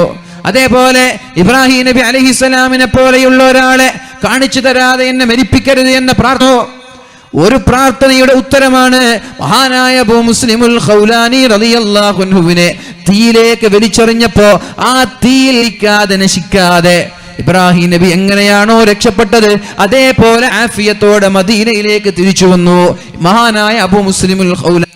മറ്റൊരു സംഭവമാണ് മഹാനായ ഉമർ ഇബ്നുൽ ഖത്താബ് റളിയല്ലാഹു അൻഹുവിന്റെ കാലത്തെ സുമുഖനും സുന്ദരനുമായ ഒരു ചെറുപ്പക്കാരൻ പള്ളി വിട്ട് ഇശാ നിസ്കാരം കഴിഞ്ഞ് പള്ളി വിട്ട് വീട്ടിലേക്ക് പോകുമ്പോഴാണ് ഒരു വൃദ്ധയായ മാതാവ് വഴി തടഞ്ഞ് അദ്ദേഹത്തെ വീട്ടിലേക്ക് ക്ഷണിക്കുന്നത്. ഞാൻ വൃദ്ധയാണ്, എന്നെ ഒന്ന് സഹായിക്കണം, എൻ്റെ ആട്ടിൻ്റെ പാലൊന്ന് കറന്നു തരണം, എന്നെ സഹായിക്കാൻ ആരുമില്ല. നന്മ ചെയ്യാൻ മത്സരിക്കുന്ന സ്വഹാബാക്കളൊന്നും മടിക്കാതെ ഈ വൃദ്ധയായ മാതാവ് വിളിച്ച വഴിയെ പാല് കറന്നു കൊടുക്കാൻ വേണ്ടി വൃദ്ധമാതാവിന്റെ വീട്ടിലേക്ക് ചെല്ലുകയാണ്. വീട്ടിലെത്തി, എവിടെയാണ് നിങ്ങളുടെ ആടെവിടെ? എവിടെ ഇരിക്കും, ഞാനിപ്പോൾ കൊണ്ടുവരാം. അങ്ങനെ വീട്ടിലിരിക്കുമ്പോൾ ആ വീട്ടിനകത്തേക്ക് സുന്ദരിയായ ഒരു പെണ്ണ് കടന്നു വരുന്നുണ്ട്. വാതിലിന്റെ കതകുകൾ അടക്കുന്നുണ്ട്, വ്യഭിചാരത്തിന് വേണ്ടി ക്ഷണിക്കുന്നുണ്ട്. പക്ഷേ ഇന്നി അഖാഫുല്ലാഹ്, എനിക്ക് എൻ്റെ റബ്ബിനെ പേടിയാണ്, എനിക്ക് എൻ്റെ അല്ലാഹുവിനെ പേടിയാണ്. അദ്ദേഹം ഈ പെണ്ണിനെ വഴങ്ങിക്കൊടുത്തില്ല. ആരും കാണാനില്ല, അല്ലാഹു അല്ലാതെ മറ്റൊരാളും കാണാനില്ലാത്ത സാഹചര്യം. വീടിന്റെ കതകുകൾ അടിച്ചിട്ടുണ്ട്, രാത്രി സമയമാണ്. സുന്ദരിയായ പെണ്ണാണ് തന്റെ മുറിയിൽ വന്നിരിക്കുന്നത്. അതും ഇങ്ങോട്ട് പ്രപ്പോസുമായി വന്നതാണ്. എനിക്ക് നിങ്ങളെ ഇഷ്ടമാണ്. ഈ പെണ്ണാണ് ഈ വൃദ്ധയായ മാതാവിനെ പറഞ്ഞേക്കുന്നത്. ഈ പെണ്ണിന് ഇയാളോടുള്ള താല്പര്യം ശമിപ്പിക്കാൻ വേണ്ടി കുതന്ത്രം ഉപയോഗിച്ചതാണ്. ഇദ്ദേഹം ഒച്ച വെച്ചപ്പോഴേക്കും ആളുകൾ ഒരുമിച്ചുകൂടി. അപ്പോഴേക്കും പെണ്ണിന്റെ സ്വഭാവം തന്നെ മാറി. ഒന്നിനെ പോലെ മാറാൻ കഴിയുന്നത് പെണ്ണിനല്ലാതെ പിന്നെ ആർക്കാണ്? അല്ലെ, ഒന്നിനെ പോലെ നിറം മാറാൻ പെണ്ണിനല്ലാതെ പിന്നെ ആർക്കാണ് കഴിയുക? വ്യഭിചാരത്തിലേക്ക് പെണ്ണ് ക്ഷണിച്ചാലും, ചെറുപ്പക്കാരനെ കെട്ടിയിട്ട് കൊണ്ടുപോയി പെണ്ണ് വ്യഭിചരിച്ചാലും ഇന്ന് നമ്മുടെ രാജ്യത്തടക്കം കേസ് പുരുഷന്മാർക്കാണ്. പെണ്ണിനെന്തിനും സ്വാതന്ത്ര്യമാണ്. എന്നാൽ നമ്മളെങ്ങാനൊന്ന് കണ്ണുരുട്ടിയ പിന്നെ പീഡനായി. ആണുങ്ങൾ കണ്ണുരുട്ടിയ പീഡനായി. 2 സീരിയൽ നടിമാർ ടാക്സി ഡ്രൈവറെ അടിച്ച് തുഴിച്ച് ഇടിച്ചിട്ട് അവശനാക്കിയിട്ട് പെണ്ണുങ്ങൾക്കെതിരെ കേസില്ല, അവർക്ക് ജാമ്യം നൽകി. ഈ ടാക്സി ഡ്രൈവർ, നിരപരാധിയായ ടാക്സി ഡ്രൈവർ ജയിലിലായി. ഇതൊക്കെ നമ്മൾ വായിച്ചതില്ല. ഇത് നമ്മുടെ നാടിൻ്റെ അവസ്ഥ. പെണ്ണിനെ പോലെ നിറം മാറാൻ പറ്റുന്ന വേറൊരു വർഗമില്ല. ഒന്നുപോലും തോറ്റുപോകുന്ന സാഹചര്യ അവസ്ഥയാണ്. അപ്പൊ ഈ പെണ്ണ് പറഞ്ഞു, യാ അല്ലാഹ്, എന്നെ വ്യഭിചരിക്കാൻ വേണ്ടി ഇയാൾ വന്നിരിക്കുകയാണ്. ആളുകളൊക്കെ ഒരുമിച്ച് കൂടിയപ്പോൾ പെണ്ണ് നേരെ മാറ്റി, ഇയാൾ എന്നെ പീഡിപ്പിക്കാൻ വേണ്ടി വന്നതാണ്. പിന്നെ ആളുകൾക്ക് കാള പെറ്റു എന്ന് കേൾക്കുമ്പോഴേക്കും കയറെടുത്തോടുന്നവരാണുങ്ങൾ, അല്ലേ? കാള പ്രസവിക്കൂല എന്ന് പോലും ചിന്തിക്കൂല. അപ്പുറത്ത് വിട്ട് കാള പെറ്റോ എന്നാൽ പിന്നെ കയറെടുത്ത് ഓടന്നെ. കാള പ്രസവിക്കൂല എന്ന് ചിന്തിക്കാനുള്ള സമയം പോലും നമ്മുടെ ആണുങ്ങൾക്കില്ല. അപ്പം ആളുകൾ അടിച്ചു, കൈയും കാലും കെട്ടി വിരിഞ്ഞു കെട്ടി, എത്ര അടിക്കാൻ പറ്റും നന്നായിട്ട് അങ്ങോട്ട് പെരുമാറി ഉമർ തങ്ങളുടെ സമീപത്തെത്തി. ഉമർ തങ്ങൾക്ക് വിഷമായി, യാ അല്ലാഹ്, നല്ലൊരു ചെറുപ്പക്കാരനാണെന്ന് ഞാൻ വിചാരിച്ച ആളാണല്ലോ. അല്ലാഹുവേ, ഇയാളെ കുറിച്ച് എനിക്ക് നല്ല അഭിപ്രായമായിരുന്നു റബ്ബേ. എൻ്റെ ചിന്തയെ നീ തെറ്റാക്കല്ല റബ്ബേ, എൻ്റെ ചിന്തയെ നീ തിരുത്തല്ല റബ്ബേ. ഇയാളെ കുറിച്ച് എനിക്ക് നല്ല അഭിപ്രായമായിരുന്നു റബ്ബേ. അദ്ദേഹത്തോട് ചോദിച്ചു, എന്താ സംഭവിച്ചത്? അദ്ദേഹം പറഞ്ഞു, സംഭവങ്ങളൊക്കെ വിശദീകരിച്ചു കൊടുത്തു. വൃദ്ധയായ മാതാവ് വിളിച്ചു അല്ലേ. എന്നാ പിന്നെ ഏത് പെണ്ണാണ്? കുറേ വൃദ്ധമാരൊക്കെ വിളിച്ചു, ആരും തിരിയുന്നില്ല. അദ്ദേഹം ബന്ധിതനാണ്. എല്ലാ വൃദ്ധരായ പെണ്ണുങ്ങളെയും വിളിച്ചു, ആരും കാണുന്നില്ല. അവസാനം ഒരു വൃദ്ധയായ മാതാവ് വരുന്നുണ്ട്. അമീറുൽ മുഅ്മിനീൻ, ആ ഉമ്മാമ തന്നെയാണ് എന്നെ വഴിപിഴപ്പിച്ചത്. പെണ്ണിനെ വിളിച്ചു, ചോദ്യം ചെയ്തു, സംഭവം പിടികിട്ടി. മഹാനായ ഈ സ്വഹാബി നിരപരാധിയാണെന്ന്. അപ്പോഴാണ് മഹാനായ ഉമർ ഇബ്നുൽ ഖത്താബ് റളിയല്ലാഹു അൻഹു പറയുന്നത്, അൽഹംദുലില്ലാഹ്, അല്ലാഹുവേ നിനക്കാണ് സർവസ്തുതിയും. എൻ്റെ ഹബീബിന്റെ സമുദായത്തിൽ യൂസുഫ് നബി അലൈഹിസ്സലാമിനെ പോലെയുള്ള ഒരാളെയും എനിക്ക് കാണിച്ചു തന്നുവല്ലോ. ഇനി നമ്മൾ ചിന്തിച്ച് ഇങ്ങനൊരു സാഹചര്യം നമ്മൾക്കുണ്ടായ നമ്മുടെ അവസ്ഥ എന്തായിരിക്കും? ഇല്ലാത്ത സാഹചര്യം തേടിപ്പോവല്ല നമ്മൾ. ഇങ്ങോട്ട് സാഹചര്യം വരുമ്പോൾ പോലും മാറി നിന്ന് രക്ഷപ്പെട്ടവരാണ് മഹാന്മാരായ സ്വഹാബാക്കൾ. ഇങ്ങോട്ട് വന്നിട്ട് ഒഴിവാക്കി, നമ്മളങ്ങോട്ട് തേടിപ്പോവാൻ ബുള്ളറ്റ് എടുത്തിട്ട്.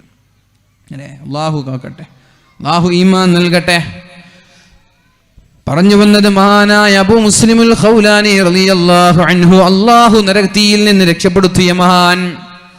അദ്ദേഹം നിസ്കരിച്ച് കാലുകളൊന്നും അടുത്തു വരുമ്പോൾ, കാലുകൾക്ക് ക്ഷീണം വരുമ്പോൾ വടിയെടുത്ത് കാലിലേക്ക് അടിക്കുമായിരുന്നു, വടിയെടുത്ത് കാലിനടിക്കുമായിരുന്നു.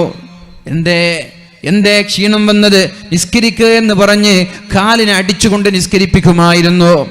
എന്നിട്ടാണ് ഇദ്ദേഹം പറഞ്ഞത്, ഞാനിങ്ങനെ കഷ്ടപ്പെട്ട് നിസ്കരിക്കുന്നത്, ഞാനിങ്ങനെ അധ്വാനിച്ച് നിസ്കരിക്കുന്നത്, മഹാന്മാരായ സ്വഹാബാക്കളുടെ കൂടെ എനിക്ക് സ്വർഗത്തിൽ പോകണം. ആയിഷ ബീവി റളിയല്ലാഹു അൻഹയോട് മസ്റൂഖ് റളിയല്ലാഹു അൻഹു ചോദിക്കുന്നുണ്ട്, വമനിസ്സാബിഖൂന ഫിൽ ഖൈറാത്ത്, ആയിഷ ബീവിയെ നന്മ കൊണ്ട് മുൻകടന്നവർ ആരാണ്? ആയിഷ ബീവിയെ നന്മ കൊണ്ട് മുൻകടന്നവർ ആരാണ് ആയിഷ ബീവിയെ എന്ന് മഹാനായ മസ്റൂഖ് തങ്ങൾ ചോദിച്ചപ്പോഴാണ് ആയിഷ ബീവി പറയുന്നത്, അവർ അള്ളാഹുവിന്റെ ഹബീബിന്റെ കൂടെ ജീവിച്ച മഹാന്മാരായ സ്വഹാബാക്കളാണ്. അള്ളാഹുവിന്റെ ഹബീബിന്റെ കൂടെ ജീവിച്ച, സ്വർഗത്തിലേക്ക് ഒന്നാമത്തെ സഫിൽ കടന്നു പോകുന്ന, ആദ്യത്തെ ഘട്ടത്തിൽ തന്നെ കടന്നു പോകുന്ന സ്വഹാബാക്കളാണ് നന്മ കൊണ്ട് മുൻകടന്നവരെന്ന് ആയിഷ ബീവി റളിയല്ലാഹു അൻഹ പറയുന്നുണ്ട്. ഈ ഒരു വിഭാഗത്തിൽ ഞങ്ങൾക്കും പഠനമെന്ന് പറഞ്ഞ് താബിയായ അബൂ മുസ്ലിമുൽ ഖൗലാനി റളിയല്ലാഹു അൻഹു നിരന്തരമായി കാലിനടിക്കുമായിരുന്നു. മഹാന്മാരായ ഹസനുൽ ബസ്രി റളിയല്ലാഹു അൻഹു വാർദ്ധക്യത്തിലെത്തി വൃദ്ധനായി മര്യാദയ്ക്ക് ഭക്ഷണം പോലും കഴിക്കാൻ കഴിയാത്ത സമയത്തെടുക്കുന്നുണ്ട്, നിരന്തരമായി സുന്നത്ത് നോമ്പ് നോക്കുകയാണ്. അപ്പോഴാണ് കുടുംബക്കാര് ചോദിച്ചത്, എന്തിനാണ് ഇങ്ങനെ കഷ്ടപ്പെടുന്നത്? ഈ വാർദ്ധക്യത്തിൽ മരുന്ന് കുടിക്കണിച്ചുകൂടെ? ഒന്ന് നിവർന്നു നിൽക്കാൻ പോലും കഴിയാതെ പ്രയാസപ്പെടുന്ന സമയത്ത് എന്തിനാണ് ഇങ്ങനെ കഷ്ടപ്പെടുന്നത്?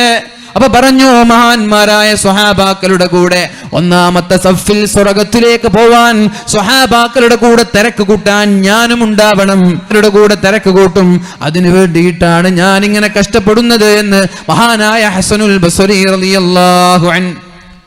ഇവരെ പോലെ സന്തോഷത്തോടെ സ്വർഗത്തിലേക്ക് കടന്നു പോവാൻ നമ്മൾ ഓരോ നിമിഷങ്ങളും നന്മയ്ക്ക് വേണ്ടി ഉപയോഗിക്കണം. അള്ളാഹു തൗഫീക്ക് നൽകുമാറാവട്ടെ. അല്ലാഹു നമ്മൾക്ക് തൗഫീക്ക് നൽകുമാറാവട്ടെ. ഇഖ്തറബ ലിന്നാസി ഹിസാബുഹും വഹും ഫീ ഗഫ്ലത്തിൻ മുഅ്രിദൂൻ. അല്ലാഹു പറയുന്നത് വിചാരണ അടുത്തു എന്നാണ്. ഇഖ്തറബ, വിചാരണ അടുത്തു. അടുത്തു എന്ന് പറഞ്ഞാൽ കുറെ ഒന്നും കാലം കാത്തിരിക്കാനില്ല. ഇഖ്തറബ ലിന്നാസി ഹിസാബുഹും, മനുഷ്യന്മാർക്ക് അവരെ വിചാരണ ചെയ്യാനുള്ള സമയം അടുത്തിരിക്കുകയാണ്. എന്നിട്ടും എന്നിട്ടും മനുഷ്യന്മാർ അശ്രദ്ധരാണല്ലോ. പരീക്ഷ എടുത്തിട്ടും കളിക്കുന്നത് കാണുമ്പോൾ രക്ഷിതാക്കൾ പറയും, നാളെ എക്സാം അല്ലേ, നിനക്ക് പഠിച്ചുകൂടെ അല്ലേ? ഇപ്പൊ നാളെ SSLC എക്സാമാണ്, +2 എക്സാമാണ്, ഡിഗ്രി എക്സാമാണ്. എന്നിട്ടും കളിക്കുന്നത് കാണുമ്പോൾ മാതാപിതാക്കൾ ചീത്ത പറയും, നാളെ എക്സാം അല്ലേ, നിനക്ക് പഠിച്ചുകൂടെ? അതേപോലെ റബ്ബിനറിയാം, ഹിസാബ് എടുത്തിട്ടുണ്ട്, വിചാരണ എടുത്തിട്ടുണ്ട്, മഹ്ശർ എടുത്തിട്ടുണ്ട്, ഖിയാമത്ത് നാളെടുത്തിട്ടുണ്ട്. എന്നിട്ട് ഇവർ കളിക്കുകയാണല്ലോ. വഹും ഫീ ഗഫ്ലത്തിൻ മുഅ്രിദൂൻ, എന്നിട്ടും ഇവർ അശ്രദ്ധരാണല്ലോ. ഇത്രത്തോളം അടുത്തു നിൽക്കുന്ന ഈ ഖിയാമത്ത് നാളിനെ കുറിച്ചോ വിചാരണയെ കുറിച്ചോ അവർ ചിന്തിക്കുന്നില്ലല്ലോ. വഹും ഫീ ഗഫ്ലത്തിൻ മുഅ്രിദൂൻ, അവർ അശ്രദ്ധയോടെ ഈ ഉപദേശങ്ങളും സാരോപദേശങ്ങളും നെവർ മൈൻഡ് ചെയ്ത് കളയുകയാണല്ലോ. അള്ളാഹുവിനെ കുറിച്ച് ഓർക്കുന്നില്ലല്ലോ അവർ.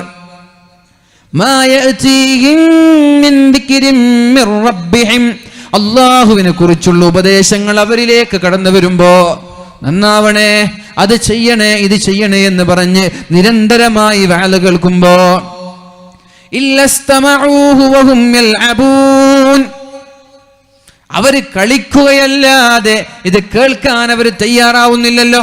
കളിച്ചുകൊണ്ടല്ലാതെ ഇവരതിനെ കേൾക്കുകയേ ഇല്ല, അവരതിനെ കേൾക്കുന്നില്ല. ഇവർക്കിതൊരു കളിയാണ്, ഇതൊരു തമാശയാണ്. വർഷാവർഷങ്ങളിൽ വഅദ് സംഘടിപ്പിക്കണം. ഇല്ലെങ്കിൽ ചോദിക്കും മേഖലയിൽ നിന്ന്, SKSSF-കാരാ എന്താണ് ഈ പ്രാവശ്യം പ്രവർത്തിച്ചത്, എന്തെങ്കിലും ഒന്ന് കാണിച്ചു കൊടുക്കണ്ടേ? ഞങ്ങൾ പ്രഭാഷണം നടത്തി. അതിനു വേണ്ടിയിട്ടല്ല മുഅ്മിനീങ്ങളെ, ഈ വഅദ് കൊണ്ട് നമ്മൾ നന്നാവണമെന്ന നിയത്തിൽ വെക്കുക. പിരിവിന് വേണ്ടിയിട്ടും വഅദ് വെക്കണ്ട, നന്നാവാൻ വേണ്ടി വെക്കുക. നന്നാവാൻ വേണ്ടി വെക്കുമ്പോൾ പിരിവ് തനി ഇങ്ങോട്ട് വരും. അല്ലാഹു നമ്മളെ നന്നാക്കി തരട്ടെ. പ്രവർത്തനം കാണിച്ചു കൊടുക്കാൻ വേണ്ടി ഒരിക്കലും പരിപാടി സംഘടിപ്പിക്കരുത്. ഞങ്ങളുടെ ഈ ഒരു പരിപാടി കാരണം ഒരാൾ നന്നായാൽ ഞങ്ങൾ ചെലവഴിക്കുന്ന ലക്ഷങ്ങൾ ആഖിറത്തിൽ ഉപകരിക്കുമല്ലോ എന്നാണ് ഇതിന്റെ സംഘാടകർ ചിന്തിക്കേണ്ടത്.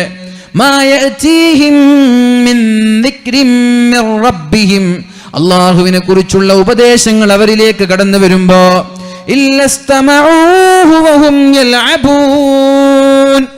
കളിക്കുകയും ചിരിക്കുകയും തമാശയായി കാണുകയും ചെയ്യുകയല്ലാതെ ഇതിനെ കേൾക്കാനോ പഠിക്കാനോ മനസ്സിലാക്കാനോ ജീവിതത്തിൽ പകർത്താനോ അവർ തയ്യാറാവുന്നില്ലല്ലോ.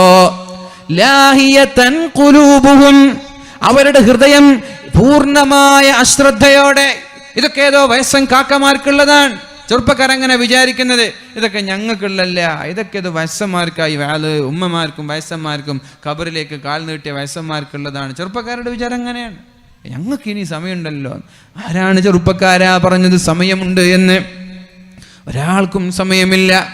എത്രയോ കല്ല് പോലെയുള്ള ചെറുപ്പക്കാർ നമ്മുടെ അറിവിൽ തന്നെ. നമ്മൾ വിചാരിക്കുന്നതിനു മുമ്പേ ലോകത്തോട് ഇവിടെ പറഞ്ഞു പോയത് എത്ര പേരാ അല്ലേ?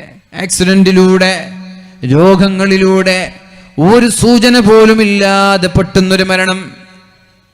ഒരു ഹുദവിയായ എൻ്റെ സുഹൃത്ത്, ഒരു വർഷം കഴിഞ്ഞിട്ടില്ല, ഒരു വർഷം പോലും കഴിഞ്ഞിട്ടില്ല, രാത്രി ഉറങ്ങാൻ കിടന്നതാണ്, രാവിലെ ഉണർന്നിട്ടില്ല. എന്നെക്കാളൊക്കെ ഒരു 2-3 വയസ്സ് വലുതായിരിക്കും. നല്ല ചെറുപ്പക്കാരൻ. രാത്രി ജോലി കഴിഞ്ഞിട്ട് മദ്രസയുടെ റൂമിൽ കിടന്നുറങ്ങിയതാ. രാവിലെ പള്ളിക്ക് വരുന്നില്ല. പിന്നെ പോയി നോക്കുമ്പോൾ ഡോർ മുട്ടി തുറക്കുന്നില്ല. ജനൽ കുത്തി തുറന്നു, നോക്കുമ്പോൾ കിടന്നുറങ്ങുന്നുണ്ട്.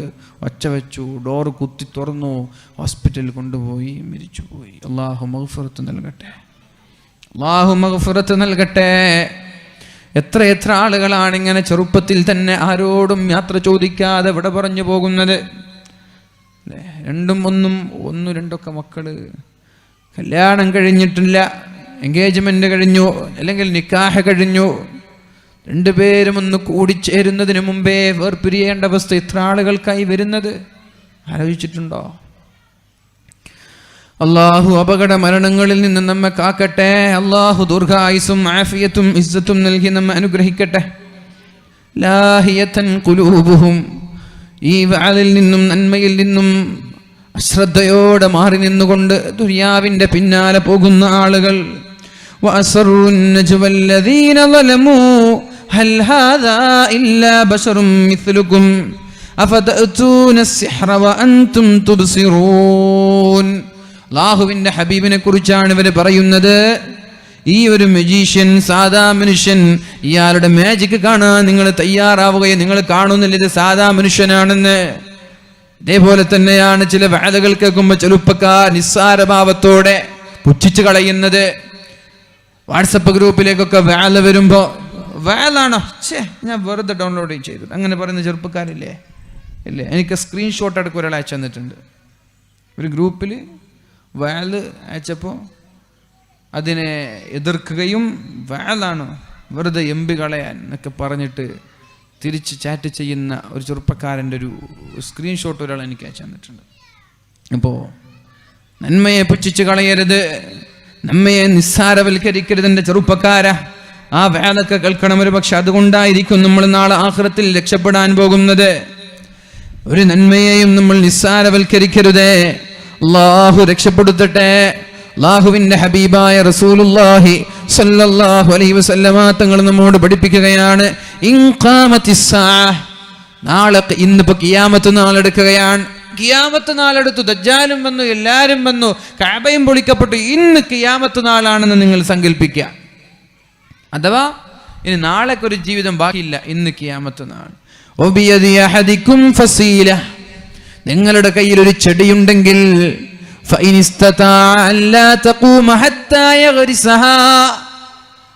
ആ ചെടി മരിക്കുന്നതിന് മുമ്പ് നട്ടു വളർത്താൻ നിനക്ക് കഴിയുമെങ്കിൽ അത് നടാതെ നീ മരിക്കരുത് എന്ന് മുഹമ്മദുർ റസൂലുള്ളാഹ്.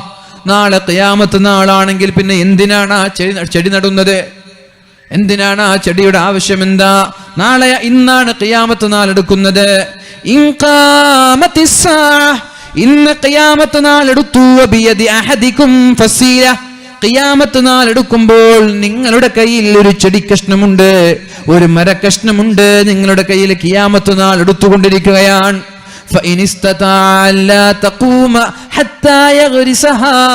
മരിക്കുന്നതിന് മുമ്പ് ആ ചെടി നടാൻ നിങ്ങൾക്ക് കഴിയുമെങ്കിൽ ആ ചെടി നട്ടിട്ടേ മരിക്കാൻ പാടുള്ളൂ എന്ന് പറഞ്ഞത് ഇവിടെ കൃഷിയിടം തുടങ്ങാനല്ല, ഇവിടെ തോട്ടങ്ങൾ ഉണ്ടാക്കാനല്ല. മരിക്കാൻ പോകുമെന്ന് നിങ്ങൾക്ക് തോന്നുകയാണെങ്കിൽ കഴിവിന്റെ പരമാവധി നന്മകൾ വർദ്ധിപ്പിക്കണമാണ്. നാളെ മരിക്കുമെന്നതിന് ഞാൻ എന്ത് ചെയ്തിട്ട് എന്താ കാര്യം? 60 വയസ്സായൊരു നന്മയും ചെയ്യാത്ത ഞാൻ ഏതായാലും എൻ്റെ 60 വയസ്സും കഴിഞ്ഞു. ഇനി ഞാൻ നന്മ ചെയ്തിട്ട് എന്ത് കാര്യം? ഇനി രക്ഷപ്പെടാൻ പോകുന്നില്ലല്ലോ. ഇനി 1, 2, 3 വർഷങ്ങളല്ലേ എൻ്റെ മുമ്പിലുള്ളത്. ഇനി ഞാൻ ജീവിച്ചിരുന്നിട്ട് എത്ര നന്മ ചെയ്തിട്ടും എന്ത് കാര്യമെന്ന് ചിന്തിക്കണ്ട. നീ 60 വർഷം വ്യഭിചാരങ്ങളിലും കൊലപാതകങ്ങളിലും കള്ളുകുടിയിലും മയക്കുമരുന്നിലും ലഹരിയിലും തോന്നിവാസങ്ങളിലും ജീവിച്ച ഒരാളാണെങ്കിൽ വരെ മരണസമയത്ത് ലാ ഇലാഹ ഇല്ലല്ലാഹ് എന്ന് പറയാൻ നിനക്ക് കഴിഞ്ഞാൽ അതെങ്കിലും പറഞ്ഞിട്ട് നീ മരിക്കണമെന്നാണ് അതിന്റെ അർത്ഥങ്ങളൊക്കെ, ഈ ഹദീസിന്റെ വിശദീകരണങ്ങളൊക്കെ. നന്മ ചെയ്യാനൊരു അവസരമുണ്ടായാൽ അത് നഷ്ടപ്പെടുത്തരുത് മുഅ്മിനീങ്ങളെ. നന്മ ചെയ്യാനൊരു അവസരമുണ്ടായാൽ, ഉദാഹരണം തന്നെ പറയാ, വഅലിന്റെ സദസ്സ് എന്നുള്ളത്, ഇൽമിന്റെ സദസ്സ് എന്നുള്ളത് സ്വർഗത്തിന്റെ പൂങ്കാവനമാണ്, സ്വർഗത്തിന്റെ പൂന്തോട്ടമാണെന്ന് അല്ലാഹുവിന്റെ ഹബീബ് പറയുമ്പോ, ഈ ഒരു ഇൽമിന്റെ സദസ്സ് കാണുമ്പോ ആ സദസ്സിലിരുന്ന് ഈ പൂന്തോട്ടത്തിൽ സ്വർഗത്തിന്റെ ഒരു ഭാഗവാക്കാവാതെ ഈ ഒരു നന്മ ഒരിക്കലും നഷ്ടപ്പെടുത്തല്ല ചെറുപ്പക്കാര. അത് ഇന്നാണെങ്കിലും നാളെയാണെങ്കിലും ഇവിടെയാണെങ്കിലും എവിടെയാണെങ്കിലും ഇതൊരു പുണ്യമാണ്, ഇത് സ്വർഗത്തിന്റെ ഒരു ഭാഗമാണ്. ഈ ദുനിയാവിലെ സ്വർഗം ആസ്വദിക്കുന്ന ആളുകൾക്ക് നാളെ ആഖിറത്തിൽ സ്വർഗം ആസ്വദിക്കാൻ പറ്റുകയുള്ളൂ. അല്ലാഹു തൗഫീഖ് നൽകട്ടെ, അല്ലാഹു നമ്മെ അനുഗ്രഹിക്കട്ടെ. നന്മകൾ ഒരിക്കലും നിസ്സാരമായി കാണരുത്. നന്മകൾക്ക് ഒരുപാട് പ്രതിഫലങ്ങളുണ്ട്. ഓരോ സെക്കൻഡിലും നന്മ ചെയ്യാൻ പറ്റുമെങ്കിൽ ഓരോ സെക്കൻഡിലും നന്മ ചെയ്യണം. അല്ലാഹു തൗഫീഖ് ചെയ്യട്ടെ. ഇഗ്തനിം ഖംസിൻ, പരിശുദ്ധ റസൂലുള്ളാഹി സ്വല്ലല്ലാഹു അലൈഹി വസല്ലമ തങ്ങൾ പറയാൻ, എല്ലാവരും നമ്മൾക്കൊക്കെ അറിയുന്ന ഹദീസാണ്, എന്നാലും ഒന്നും നമ്മൾ മനസ്സിലാക്കണം. ഇഗ്തനിം ഖംസൻ ഖബല ഖംസിൻ, 5 കാര്യങ്ങൾ നിങ്ങൾ നഷ്ടപ്പെടുത്തരുത്. അത് കഴിഞ്ഞു പോയാലേ അതിൻ്റെ വില നിങ്ങൾക്ക് മനസ്സിലാവുകയുള്ളൂ. ആ 5 കാര്യങ്ങൾ വളരെ ഗൗരവത്തിലെടുക്കുകയും മാക്സിമം ആ 5 കാര്യങ്ങൾ ഉപയോഗപ്പെടുത്താൻ നിങ്ങൾ ശ്രമിക്കണം എന്ന് പരിശുദ്ധ റസൂലുള്ളാഹി സ്വല്ലല്ലാഹു. ഇല്ലെങ്കിലേ നന്മ ചെയ്യാൻ കിട്ടുന്ന അവസരം നമ്മൾ നഷ്ടപ്പെടുത്തിയാൽ പിന്നെ ആ ഒരു ചാൻസ് നമ്മളിൽ നിന്ന് പോകും. പോയാൽ പിന്നെ നന്മ ചെയ്യാൻ പറ്റൂല. ഒരു പശു, ഒരു രാജ്ഞി, നല്ല സുന്ദരിയായ ഒരു പെണ്ണിനെ കല്യാണം കഴിച്ച് തരണമെങ്കിൽ പെണ്ണിൻ്റെ പിതാവ് നിബന്ധന വെച്ചത്, എൻ്റെ തൊഴുത്തിലുള്ള പശുവിൻ്റെ വാൽ ആരാ പിടിക്കുന്നത്, ആ കാളയുടെ വാൽ ആരാ പിടിക്കുന്നത്, അവർക്ക് ഞാൻ എന്ത് ചെയ്യാം, എൻ്റെ മകളുടെ കല്യാണം കഴിച്ച് തരാമെന്ന് പറഞ്ഞു. അത് ഈസിയല്ലേ? തൊഴുത്തിലുള്ള കാളയുടെ വാല് പിടിക്കാന്ന് പറഞ്ഞാൽ വളരെ എളുപ്പമല്ലേ? അപ്പോൾ ആദ്യമായിട്ട് ഒരാൾ വന്നു, അഥവാ പിടിച്ചില്ലെങ്കിൽ അവരുടെ തല പോവും, പിന്നെ പുറം ലോകം കാണൂല. അങ്ങനെ കല്യാണം കഴിക്കണം, സുന്ദരിയായ പെണ്ണാണല്ലോ. അപ്പോൾ ആ ഒരു ഉദ്ദേശത്തോടെ എന്തും കൊടുക്കാൻ വേണ്ടി തയ്യാറാണ് അല്ലേ? പണ്ടൊരു കാമുകി പറ്റിച്ച കഥ നിങ്ങൾക്ക് അറിയില്ലേ? പണ്ടൊന്നല്ലേ, ഇവിടുത്തിട്ട് തന്നെയാണ്. iPhone 6 ഇറങ്ങിയപ്പോൾ എനിക്ക് തോന്നുന്നുണ്ട് ഒരു 20ഓളം കാമുകന്മാരുണ്ട്. എല്ലാവരോടും പറഞ്ഞു എനിക്കൊരു Apple 6 വേണമെന്ന്. എല്ലാവരും കൊടുത്തു. എല്ലാവരും വിചാരിച്ച എൻ്റെ സ്വന്തമാണെന്ന്. എന്ത് സ്വന്തം? എല്ലാവരും വിളിച്ചിട്ട് ഞാൻ നിൻ്റേതാണ്, നീ എൻ്റേതാണ്, നമ്മളൊന്നൊന്നുമല്ലേ, അങ്ങനെ ചോദിച്ചിട്ടാണ് തുടങ്ങിയത്. എനിക്കൊരു Apple 6 വേണം. Apple 6 കൊടുത്തു. 20 ശില്ലാനം Apple 6 ആ പെണ്ണിന് കിട്ടി. ആ ആപ്പിളൊക്കെ വിറ്റ് ഇറങ്ങിയ ഉടനെ അപ്പോൾ ആ ആപ്പിളൊക്കെ വിറ്റ് വീടെടുത്തൊരു വാർത്ത ഒരു പത്രത്തിൽ വന്നത് ഞാൻ വായിച്ചത് ഓർക്കുകയാണ്. 20ഓളം കാമുകന്മാരെ വളരെ കൂളായി ലാകാൻ. അങ്ങനെ കാമുകിമാരെ വഞ്ചിക്കുന്നവരുണ്ട്. കാമുകന്മാർ ലോകം തന്നെ ഒരു വഞ്ചനയാണല്ലോ, സ്വന്താണെന്നൊക്കെ പറഞ്ഞിട്ടാണല്ലോ തുടങ്ങാം. അപ്പോൾ സുന്ദരിയായ ഒരു പെണ്ണിനെ കിട്ടി. ആദ്യമായിട്ട് ഒരാൾ വന്നു. 3 കാളയാണ് ആ തൊഴുത്തിലുള്ളത്. ശ്രദ്ധിക്കണേ, 3 കാളയാണ് ആ തൊഴുത്തിലുള്ളത്. ഒന്നാമത്തെ കാള നല്ല ഉഷാറുള്ള കാളയാണ്. കാണുമ്പോൾ തന്നെ ഒന്ന് പേടിച്ചു പോകും. തൊഴുത്തിൻ്റെ ആ ഒരു ഗേറ്റ് തുറക്കേണ്ട താമസം വല്ലാതെ ശബ്ദത്തോടെ ഗർജിച്ചു കൊണ്ടത് ഒരൊറ്റ ചാട്ടം. അപ്പോൾ ഒന്നല്ല, ഇനിയുണ്ടല്ലോ 2 എണ്ണം, അടുത്തത് പിടിക്കുക എന്ന് വിചാരിച്ചിട്ട് ഒന്നാമത്തേത് ഒഴിവാക്കി. രണ്ടാമത്തേത് പടച്ചോനെ ഇതിനേക്കാളും സ്ട്രോങ് ആണ്, ഇനി ഒന്നും കൂടി ബാക്കിയുണ്ടല്ലോ, അതും പോയി. അവസാനം 3ാമത്തേതൊന്ന് നോക്കുമ്പോൾ ഒരു മെലിഞ്ഞ ചാവാലി പശു. ഇതെന്തായാലും ഞാൻ പിടിച്ചിട്ട് ഇറങ്ങും. പെണ്ണ് കിട്ടിയെന്ന് മനസ്സിലുറപ്പിച്ചു. ആ ചാവാലി പശു ഇങ്ങനെ ആടിപ്പാടി വരും, ഒറ്റ ചാട്ടം ബാക്കിൽ. പക്ഷെ ബാക്കിൽ വാലില്ലാത്ത പശുവായിരുന്നത്. പിന്നീട് വാലില്ല. ഈ ഒരു പിതാവ് നോക്കിയത് എന്താ? അവസരങ്ങൾ നഷ്ടപ്പെടുത്തുന്നവനാണോ അല്ല പിന്നെ അടുത്തത് എന്ന് നോക്കി അവസരങ്ങളെ നഷ്ടപ്പെടുത്തുന്നവനാണോ യൂട്ടിലൈസ് ചെയ്യുന്ന ആളാണോ എന്നാണ് നോക്കിയത്. അപ്പം അതേപോലെ നിങ്ങൾക്ക് അവസരങ്ങൾ കിട്ടിയ അവസരങ്ങൾ മുതലെടുക്കണം. നെക്സ്റ്റ് പിന്നെ എന്ന് പറഞ്ഞാൽ സമയമാകുമ്പോൾ നിങ്ങളുടെ ചാൻസ് നഷ്ടപ്പെട്ടു പോകും. 5 കാര്യം നിങ്ങളിലേക്ക് വരുന്നതിന് മുമ്പേ, വന്നാൽ നിങ്ങൾക്ക് പിന്നൊന്നും ചെയ്യാൻ പറ്റൂല. 5 കാര്യം നിങ്ങളിലേക്ക് വരുമെന്ന് ഉറപ്പാണ്. ശ്രദ്ധിക്കണം, പെണ്ണുങ്ങളും ആണുങ്ങളും ചെറുപ്പക്കാരും എല്ലാവരും ശ്രദ്ധിക്കണം. 5 കാര്യം നിങ്ങളിലേക്ക് വരുമെന്ന് ഉറപ്പാണ്. വന്നാൽ പിന്നെ നിങ്ങൾക്കൊന്നും ചെയ്യാൻ പറ്റൂല. വരുന്നതിന് മുമ്പേ നിങ്ങൾ സൂക്ഷിക്കണം. മനസ്സിലായില്ല?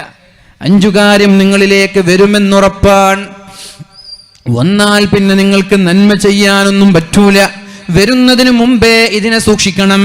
എന്തൊക്കെയാണ് 5 കാര്യം? ഒന്നാമത്തേത് ശബാബക ഖബ്ല ഹറമിക, നീ വൃദ്ധനാകുമെന്നുറപ്പാണ്. അല്ലേ? ഒരാൾക്ക് 75 വയസ്സ് വരെ നല്ല യുവാവായിട്ട് നടക്കാൻ പറ്റുമോ? ഒരു 75 വയസ്സ് വരെ ഞാൻ നല്ല ചെറുപ്പക്കാരനാണ്, ബുള്ളറ്റൊക്കെ എടുത്ത് കറങ്ങാൻ പറ്റുമോ? 500 cc 350 cc ഒക്കെ കഴിയുമോ? ഇല്ല. അത് മാക്സിമം ഒരു 50-60 വയസ്സ് വരെ. ശബാബക, നിന്റെ യുവത്വത്തെ നീ സൂക്ഷിക്കണം.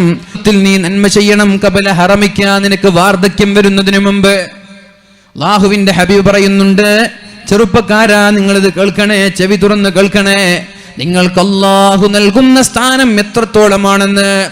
SKSSFന്റെയും SYSന്റെയും പ്രവർത്തനങ്ങൾക്ക് ചുക്കാൻ പിടിക്കുന്ന, നാടിന്റെ നന്മയ്ക്ക് വേണ്ടി ചുക്കാൻ പിടിക്കുന്ന എൻ്റെ പ്രിയപ്പെട്ട സംഘടനാ പ്രവർത്തകരോട്, ഈ നാട്ടിലുള്ള എല്ലാ വിഭാഗം ചെറുപ്പക്കാരോടും എനിക്ക് പറയാനുള്ളത്, നിങ്ങൾക്ക് അല്ലാഹു നൽകുന്ന സ്ഥാനം എത്രത്തോളമാണ്.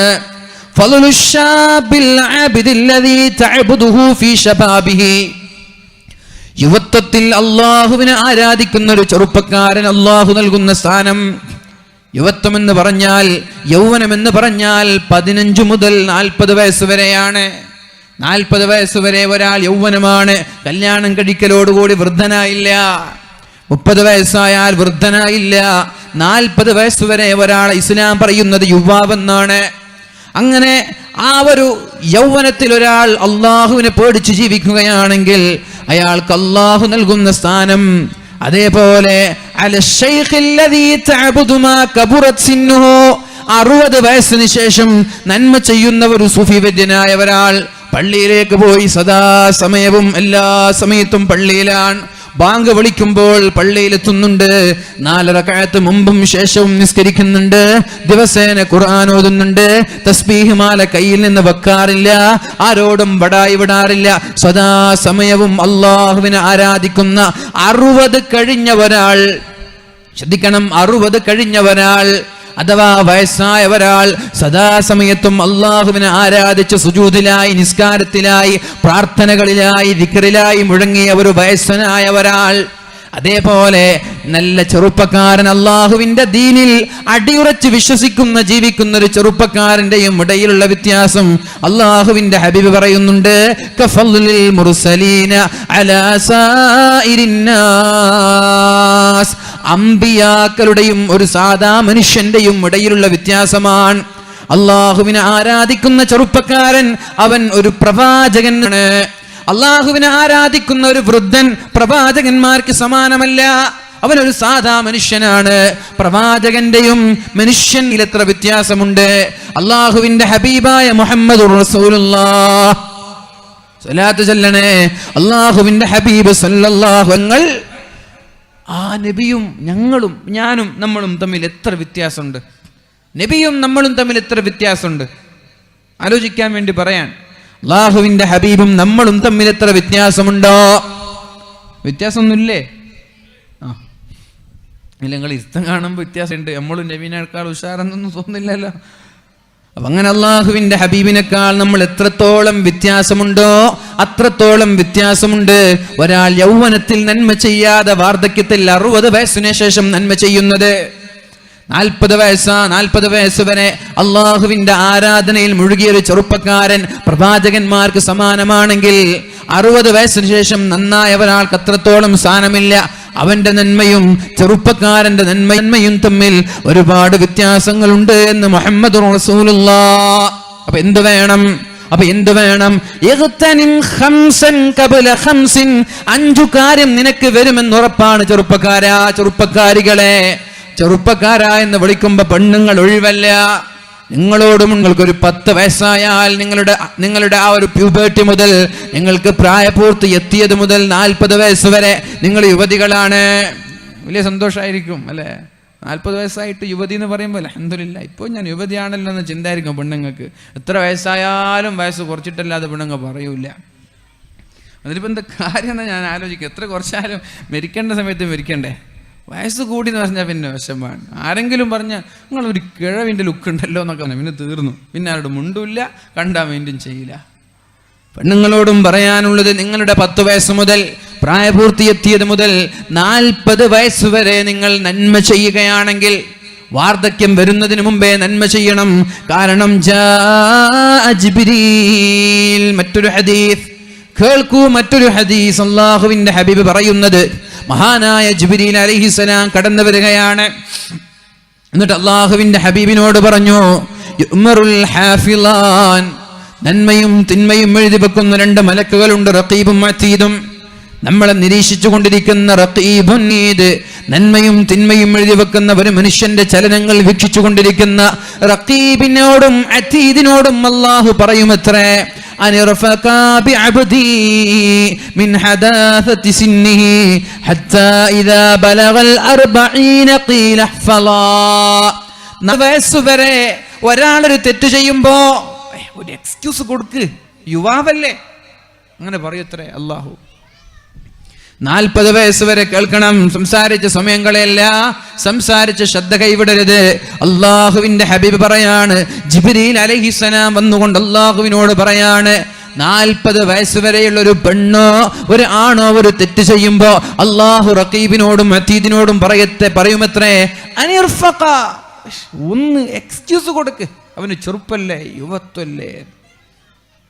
അങ്ങനെ 40 വയസ്സ് കഴിഞ്ഞാൽ 40 വയസ്സ് കഴിഞ്ഞിട്ടും ഒരാൾ തെറ്റ് ചെയ്തിട്ടാണ് ജീവിക്കുന്നതെങ്കിൽ ഒരു എക്സ്ക്യൂസും അവന് കൊടുക്കണ്ട, ഒരു ഇളവും അവന് കൊടുക്കണ്ട. അവനുന്ന സകലമാന കോപ്രാട്ടിത്തരങ്ങളും അതേപോലെ എഴുതി വെക്കണമെന്ന് അല്ലാഹു മലക്കിനോട് പറയുമെന്ന് പരിശുദ്ധ റസൂലുള്ളാഹ് ഈ ഹദീസ് റിപ്പോർട്ട് ചെയ്യുമ്പോ, ഈ ഹദീസ് പറയുമ്പോ മഹാനായ റാവി പൊട്ടി കരയുമായിരുന്നു. 40 വയസ്സ് കഴിഞ്ഞ റാവിയാണ്, 40 വയസ്സ് കഴിഞ്ഞ സ്വഹാബിയാണ് ഇത് റിപ്പോർട്ട് ചെയ്യുന്നത്. ഇത് പറയുമ്പോൾ അദ്ദേഹം കരയുമായിരുന്നു. 40 വയസ്സ് കഴിഞ്ഞാൽ പിന്നെ എക്സ്ക്യൂസ് ഇല്ല, പിന്നെ ഇളവില്ല. പിന്നെ നിങ്ങൾ വീണ്ടും തെറ്റ് തന്നെ ചെയ്യുകയാണെങ്കിൽ അള്ളാഹുവിന്റെ കോടതിയിൽ നിന്ന് രക്ഷപ്പെടാനുള്ള സാധ്യത കുറവാണ്. വീണ്ടും തെറ്റിലേക്ക് തന്നെ മടങ്ങുകയാണെങ്കിൽ 40 വയസ്സ് വരെ നമ്മൾക്ക് ചില ഒഴിവ് കഴിവുകൾ പറഞ്ഞു നോക്കാം. അല്ലാഹുവേ, ഞാൻ ചെറുപ്പക്കാരനല്ലേ, ഞാൻ ചെറുപ്പക്കാരിയല്ലേ, ഒന്നെനിക്ക് വിട്ടു തന്നൂടെ, ഒന്നെനിക്ക് അളവ് തന്നൂടെ എന്ന് ചോദിക്കുമ്പോ അള്ളാഹു നമ്മോട് മയം കാണിക്കും. പക്ഷേ 40 വയസ്സ് കഴിഞ്ഞിട്ട് പിന്നെയും തെറ്റാണ് നമ്മുടെ ജീവിതത്തിൽ ചെയ്യുന്നതെങ്കിൽ അള്ളാഹു എക്സ്ക്യൂസ് ചെയ്യാനുള്ള സാധ്യത കുറവാണ്. അതുകൊണ്ട് തിന്മകൾ ആവർത്തിക്കപ്പെടരുത്. 40 വയസ്സ് കഴിഞ്ഞിട്ടും സിനിമയുടെയും സീരിയലിന്റെയും മുമ്പിലിരിക്കരുത്. തസ്ബീഹ് മാലയ്ക്ക് പകരം നമ്മുടെ ടിവിയുടെ റിമോട്ട് മാറ്റി കളിക്കരുത്. എന്റെ ചെറുസന്മാരായ രക്ഷിതാക്കളോട് പറയുകയാണ്, ഇന്നമൽ അഅമാലു ബിഖവാതീമിഹാ. അല്ലാഹു ഒരാൾ നല്ലവനാണോ ചീത്തയാണോ എന്ന് ആലോചിക്കുന്നത്, അല്ലാഹു തീരുമാനിക്കുന്നത് അയാളുടെ അവസാനത്തെ അമലുകൾ നോക്കിയിട്ടാണ്. ഇന്നമൽ അഅമാലു ബിഖവാതീമിഹാ. ഒരാൾ നല്ലവനാണോ ചീത്തയാണോ എന്ന് അല്ലാഹു തീരുമാനിക്കുന്നത്, അല്ലാഹുവിന്റെ കോടതി വിധി എഴുതുന്നത് അയാൾ അവസാനമായി എന്ത് ചെയ്തു എന്ന് നോക്കിയിട്ട് 60 വയസ്സുവരെ നന്മകളെല്ലാം ചെയ്തിട്ട് 60 വയസ്സാകുമ്പോഴാണ് വീട്ടിലേക്ക് ഒരു TV എത്തുന്നത്. പിന്നെ ടിവിയുടെ മുന്നിൽ ചടഞ്ഞിരിക്കുന്ന എന്റെ വൃദ്ധമാരായ ഉപ്പമാരോട്, വൃദ്ധകളായ ഉമ്മമാരോട് പറയാനുള്ളത്, ജീവിതത്തിന്റെ നല്ല നിമിഷങ്ങളൊക്കെ നന്മയിൽ ചെലവഴിച്ച് അവസാനം മരിക്കാൻ കിടക്കുമ്പോ ടിവിയുടെ റിമോട്ട് പിടിച്ച് സീരിയലും സിനിമയും കണ്ട് മരിക്കുന്ന ഒരു ദുർഗതി നമ്മുടെ ജീവിതത്തിൽ ഉണ്ടാവരുത്. അല്ലാഹു കാക്കട്ടെ, അല്ലാഹു കാക്കട്ടെ. പ്രത്യേകമായി 40 കഴിഞ്ഞ ആളുകളോട് പറയാനുള്ളത്, 40 കഴിഞ്ഞിട്ടും തെറ്റ് ചെയ്യുകയാണെങ്കിൽ അല്ലാഹുവിനെ പേടിക്കേണ്ടതുണ്ട്. ഒരു 40 വയസ്സ് വരെയൊക്കെ നമ്മൾക്ക് എന്തെങ്കിലും ഒഴിവ് കഴിവ് പറഞ്ഞ് അള്ളാഹുവിന്റെ കോടതിയിലെത്തിയാൽ അള്ളാഹു നമ്മളെ രക്ഷപ്പെടുത്തിയേക്കാം. 40 കഴിഞ്ഞാൽ പിന്നെ രക്ഷപ്പെടാനുള്ള സാധ്യത കുറവാണ്. അറിയാതെ ചെയ്തു പോകുന്ന പാപങ്ങളല്ല, ഞാൻ നിങ്ങളെ പേടിപ്പിക്കാനല്ല പറയുന്നത്. അറിയാതെ ജീവിതത്തിൽ വന്നു പോകുന്ന പാപങ്ങളെ കുറിച്ചല്ല ഞാൻ പറയുന്നത്. മനുഷ്യൻ തെറ്റുകാരാണ്, തെറ്റ് ചെയ്യുന്നവനാണ് മനുഷ്യൻ എന്ന് പറഞ്ഞാൽ തെറ്റ് ചെയ്യാത്ത ആളുകളായി ആരുമില്ല. അള്ളാഹുവിന്റെ ഹബീബിന്റെ വഫാത്തിന്റെ ശേഷം തെറ്റ് ചെയ്യാത്ത ഒരാളും ഇവിടെ കടന്നു വന്നിട്ടുമില്ല. അറിയാതെ വന്നു പോകുന്ന പാപങ്ങളെ കുറിച്ചല്ല, അനിയന്ത്രിതമായി വരുന്ന പാപങ്ങളെ കുറിച്ചല്ല, അറിഞ്ഞിട്ടും അള്ളാഹുവിനോടുള്ള വെല്ലുവിളിയായി ഇത് തെറ്റാണെന്ന് അറിഞ്ഞുകൊണ്ട് തെറ്റിൽ നിന്ന് മാറി നിൽക്കാതെ വീണ്ടും വീണ്ടും വീണ്ടും തെറ്റുകളിൽ ആവർത്തിക്കുന്നവരോടാണ് ഞാൻ പറയുന്നത്. അള്ളാഹുവിന്റെ കോടതിയിൽ രക്ഷപ്പെടാനുള്ള സാധ്യത കുറവ് തന്നെയാണ്. അല്ലാഹുവിന്റെ ഹബീബ് പറയുന്നുണ്ട്, മഹാനായ ഇബ്നു അബ്ബാസ് റളിയല്ലാഹു അൻഹു റിപ്പോർട്ട് ചെയ്യുന്ന ഹദീസ് കാണാം, മൻ അതാ അലൈഹിൽ 40 സന, ഒരാൾക്ക് 40 വയസ്സായി, 40 വയസ്സ് കഴിഞ്ഞവരാൽ ഫലം യഗ്ലിബ് ഖൈറുഹു ശർറഹു, എന്നിട്ട് നന്മയെക്കാളും കൂടുതൽ തിന്മയാണ് അയാൾ ചെയ്യുന്നതെങ്കിൽ, എനിക്കറിയാം ഈ സദസ്സിൽ കാണുന്നവരിൽ ഭൂരിഭാഗവും 40 കഴിഞ്ഞ ആളുകളാണ്. ഈ സദസ്സിലിരിക്കുന്ന ഭൂരിഭാഗം ആളുകളും 40 കഴിഞ്ഞ ആളുകളാണ്. ശ്രദ്ധയോടെ കാത് തുറന്ന് ചെവി തുറന്ന് ഇവിടെ തന്നെ വേണം, ഇവിടെ ശ്രദ്ധിക്കണേ. അല്ലാഹുവിന്റെ ഹബീബ് മഹാനായ ഇബ്നു അബ്ബാസ് റളിയല്ലാഹു അൻഹു ഉദ്ധരിക്കുന്ന ഹദീസാണിത്. മൻ അതാ അലൈഹിൽ 40 സന, 40 വയസ്സ് ഒരാൾക്കായാൽ, ഒരാൾ 40 വയസ്സുകാരനായാൽ ഫലം യഗ്ലിബ് ഖൈറുഹു ശർറഹു, എന്നിട്ടും അയാൾ നന്മയല്ല, അയാളുടെ തിന്മയാണ് നന്മയെക്കാളും കൂടുതലെങ്കിൽ, 40 കഴിഞ്ഞിട്ടും നന്മയെക്കാളും കൂടുതൽ തിന്മയാണ് ഒരാൾ ചെയ്യുന്നതെങ്കിൽ, സുബ്ഹാനല്ലാഹ് ഫല്യതജഹസ് ഇലന്നാർ, നരകത്തിലേക്ക് അയാൾ ഒരുങ്ങിക്കൊള്ളട്ടെ എന്ന് മുഹമ്മദുർ റസൂലുള്ളാഹ്. 40 വയസ്സ് കഴിഞ്ഞിട്ടും നന്മയെക്കാളും കൂടുതൽ തിന്മയാണ് ജീവിതത്തിൽ വരുന്നതെങ്കിൽ ഫല്യതജഹസ് ഇലന്നാർ, നരകത്തിലേക്ക് അയാൾ ഒരുങ്ങിക്കൊള്ളട്ടെ, നരകം അയാളെ കാത്തിരിക്കുകയാണെന്നാണ് മഹാനായ ഇബ്നു അബ്ബാസ് റളിയല്ലാഹു അൻഹു റിപ്പോർട്ട് ചെയ്യുന്ന ഹദീസ്. എന്താണ് എന്റെയും നിങ്ങളുടെയും അവസ്ഥ? മഹാനായ ഉമർ ഇബ്നുൽ ഖത്താബ് റളിയല്ലാഹു അൻഹു പറഞ്ഞതുപോലെ, ഹാസിബു ഖബ്ല അൻ തുഹാസബു, ഉറങ്ങാൻ കിടക്കുന്നതിന് മുമ്പ് ഒരു വിചാരണ വേണം. എല്ലാ ദിവസവും പ്രത്യേകിച്ചിട്ട് 40 കഴിഞ്ഞ ആളുകൾ ഉറങ്ങാൻ കിടക്കുന്ന സമയത്ത് ഇന്ന് വഅൽ കഴിഞ്ഞ് നമ്മുടെ മുറിയിലേക്ക് ചെന്ന് ബാത്റൂമിൽ ചെന്ന് വുളൂ ചെയ്തിട്ട് പല്ല് തേച്ചിട്ട് ഉറങ്ങാൻ കിടക്കുമ്പോ നമ്മുടെ ബെഡിൽ കിടന്നിട്ട് ബിസ്മിക റബ്ബി വലഅതു ജംബി വബിക അർഫഉഹു ഇന്നംസക്ത നഫ്സി ഫർഹംഹാ വഇൻ അർസൽതഹാ ഫർഹഫൽഹാ ബിമാ തഹ്ഫലു ബിഹി ഇബാദക സ്വാലിഹീൻ എന്നുള്ള ദിക്ർ ചൊല്ലി 2 കാലും നീട്ടി കൈ നീട്ടി കിടന്നുറങ്ങുമ്പോ ഒരു വിചാരണ നടത്തണേ എന്റെ സഹോദരങ്ങളെ. ഇന്ന് സുബഹി മുതൽ മഗ്രിബ് വരെ നന്മയാണോ തിന്മയാണോ ഞാൻ കൂടുതൽ ചെയ്തത്? നന്മയാണോ തിന്മയാണോ ഞാൻ കൂടുതൽ ചെയ്തത്? തിന്മയാണെങ്കിൽ നാളെ മുതൽ ഒരു മാറ്റം നമ്മളിൽ ഉണ്ടാവണം. തിന്മയാണെങ്കിൽ ഒരു ചേഞ്ച് വരാതെ രക്ഷപ്പെടാൻ പറ്റൂല. ഫല്യതജഹസ് ഇലന്നാർ, നരകത്തിലേക്ക് ഒരുങ്ങിക്കൊള്ളാനാണ് അള്ളാഹുവിന്റെ ഹബീബ് പറഞ്ഞത്. അതുകൊണ്ട് എന്റെ വയസ്സ് കഴിഞ്ഞ 40 കഴിഞ്ഞ എല്ലാ ആളുകളോടും പറയാനുള്ളത്, എന്ന് വിചാരിച്ച് ചെറുപ്പക്കാര് വേണ്ട എന്നല്ല. ഒരു ദിവസം ഒരു 100 ഇസ്തിഗ്ഫാർ ചെല്ലാതെ കിടന്നുറങ്ങല്ല. ഒരു ദിവസം ഒരു 100 സ്വലാത്ത് ചെല്ലാതെ കിടന്നുറങ്ങല്ല. ഒരു 100 സ്വലാത്ത് എന്ന് പറഞ്ഞാൽ 1000കണക്കിന് പാപങ്ങളാണ് അള്ളാഹു പുറത്തു തരുന്നത്. നമ്മൾ അറിയാതെ ചെയ്തത്, അറിഞ്ഞു ചെയ്തത്, രഹസ്യമായി ചെയ്തത്, പരസ്യമായി ചെയ്തത്. ഒരു സ്വലാത്തിന് 10 തിന്മകൾ അല്ലാഹു മായ്ച്ചു കളഞ്ഞാൽ 100 സ്വലാത്തിന് അല്ലാഹു 1000കണക്കിന് പാപങ്ങളാണ് പുറത്തു തരുന്നത്. അതേപോലെ ഒരു 100 ഇസ്തിഗ്ഫാർ ചൊല്ലാതെ ഒരാളും ഒരു ദിവസം പോലും ചെലവഴിക്കാൻ പാടില്ല. കഴിയുമെങ്കിൽ സുബഹിയുടെയും മഗ്രിബിന്റെയും ഇടയിൽ 100 തവണ, സുബഹിയുടെയും മഗ്രിബിന്റെയും ഇടയിൽ 100 തവണ അസ്തഗ്ഫിറുല്ലാഹൽ അലീം സല്ലല്ലാഹു അലാ മുഹമ്മദ് സല്ലല്ലാഹു അലൈഹി വസല്ലം, മഗ്രിബിന്റെയും സുബഹിയുടെയും ഇടയിൽ ഒരു 100 തവണ അസ്തഗ്ഫിറുല്ലാഹ അല്ലാഹൽ അലീം സല്ലല്ലാഹു അലാ മുഹമ്മദ് സല്ലല്ലാഹു അലൈഹി വസല്ലം. ഇങ്ങനെ രാവിലെയും പകലിലുമായിട്ട് 200 ഇസ്തിഗ്ഫാർ ചൊല്ലാതെ 200 സ്വലാത്ത് ചൊല്ലാതെ ഒരു ദിവസം പോലും നമ്മളിൽ നിന്ന് നഷ്ടപ്പെടാൻ പാടില്ല എൻ്റെ സുഹൃത്തുക്കളെ. അല്ലാഹു തൗഫീഖ് ചെയ്യട്ടെ, അല്ലാഹു തൗഫീഖ് ചെയ്യട്ടെ. ഇതൊക്കെയാണ് നാളേക്ക് വേണ്ടി നമ്മൾ എടുത്തു വെക്കുന്നത്, ഇതൊക്കെയാണ് ഖബറിലേക്ക് വേണ്ടി നമ്മൾ എടുത്തു വെക്കുന്നത്, ഇതൊക്കെയാണ് മഹ്ശറയിലേക്ക് വേണ്ടി നമ്മൾ എടുത്തു വെക്കുന്നത്. ഇതല്ലാതെ പിന്നെ എന്താണ് നാളെ നമ്മൾക്ക് ഉപകരിക്കുക? ഇവിടെ പത്രങ്ങൾ വായിച്ചത് ഉപകരിക്കുമോ? ഇവിടെ വാട്സപ്പ് വായിച്ചത്, ഫേസ്ബുക്ക് വായിച്ചത്, ഫോട്ടോകൾ അപ്ലോഡ് ചെയ്തത്, ഡിലീറ്റ് ചെയ്തത്, ഷെയർ ചെയ്തത്, പീഡികത്തിന് ഇരുന്നിട്ട് സൊറ പറഞ്ഞത്, ഗീബത്ത് പറഞ്ഞത്, സിനിമ കണ്ടത്, കളി കണ്ടത് എന്നും നാളെ ആഖിറത്തിൽ ഉപകരിക്കൂല. നമ്മുടെ സമ്പാദ്യങ്ങളും നമ്മുടെ മക്കളും ഉപകരിക്കാത്തൊരു കാലം വരാനുണ്ട്. നമ്മുടെ മക്കളെ കൊണ്ടുവരെ ഉപകരിക്കാത്തൊരു കാലം വരാനുണ്ട്. ഇവിടെ കെട്ടിപ്പടുണ്ടാക്കിയ സമ്പാദ്യങ്ങൾ ഉപകരിക്കാത്തൊരു കാലം നമ്മളിലേക്ക് വരാനുണ്ട്. ആ സമയത്ത് രക്ഷപ്പെടാൻ വേണ്ടി ഒരു ദിവസം 100 ഇസ്തിഗ്ഫാർ പകലിൽ, 100 ഇസ്തിഗ്ഫാർ രാത്രിയിൽ, 100 സ്വലാത്ത് പകലിൽ, 100 സ്വലാത്ത് രാത്രിയിൽ ചെല്ലാതെ കടന്നുറങ്ങരുത്. അല്ലാഹുവിന്റെ ഹബീബിനോടുള്ള സ്നേഹത്തോടെ, അള്ളാഹുവിന്റെ ഹബീബിനോടുള്ള പൂർണ്ണമായ സ്നേഹത്തോടെ ഒരു 100 സ്വലാത്ത് ദിവസം നമ്മൾക്ക് ചെല്ലാൻ കഴിഞ്ഞാൽ അള്ളാഹുവിന്റെ ഹബീബ് തന്നെ നാളെ ശഫാഅത്ത് ചെയ്യാൻ, രക്ഷപ്പെടുത്താൻ ഹബീബ് തന്നെ മുമ്പന്തിയിലുണ്ടാകും. അള്ളാഹു തൗഫീഖ് നൽകട്ടെ. മഹാനായ അബൂ മൂസൽ അശ്അരി റളിയല്ലാഹു അൻഹു വൃദ്ധനായ ശൈഖുൻ കബീർ, അഥവാ 70, 80, 90 വയസ്സ് പ്രായമുള്ള ഒരു വൃദ്ധനായ മനുഷ്യനാണ് അബൂ മൂസൽ അശ്അരി റളിയല്ലാഹു അൻഹു. ശക്തമായ ചൂടുള്ള പകലുകളിൽ മക്കയിലെ, അറേബ്യയിലെ, ഗൾഫ് രാജ്യങ്ങളിലെ, സൗദിയിലെ, മദീനയിലെ ചൂട് നമ്മൾക്ക് പരിചയമുണ്ടല്ലോ. ഉംറക്ക് പോയവരും ഹജ്ജിന് പോയവരും ജോലിക്ക് പോയവർക്കും അറിയാം. ഗൾഫ് രാജ്യങ്ങളിലുള്ള ചൂടിന്റെ കഥകൾ നമ്മൾക്കറിയാം.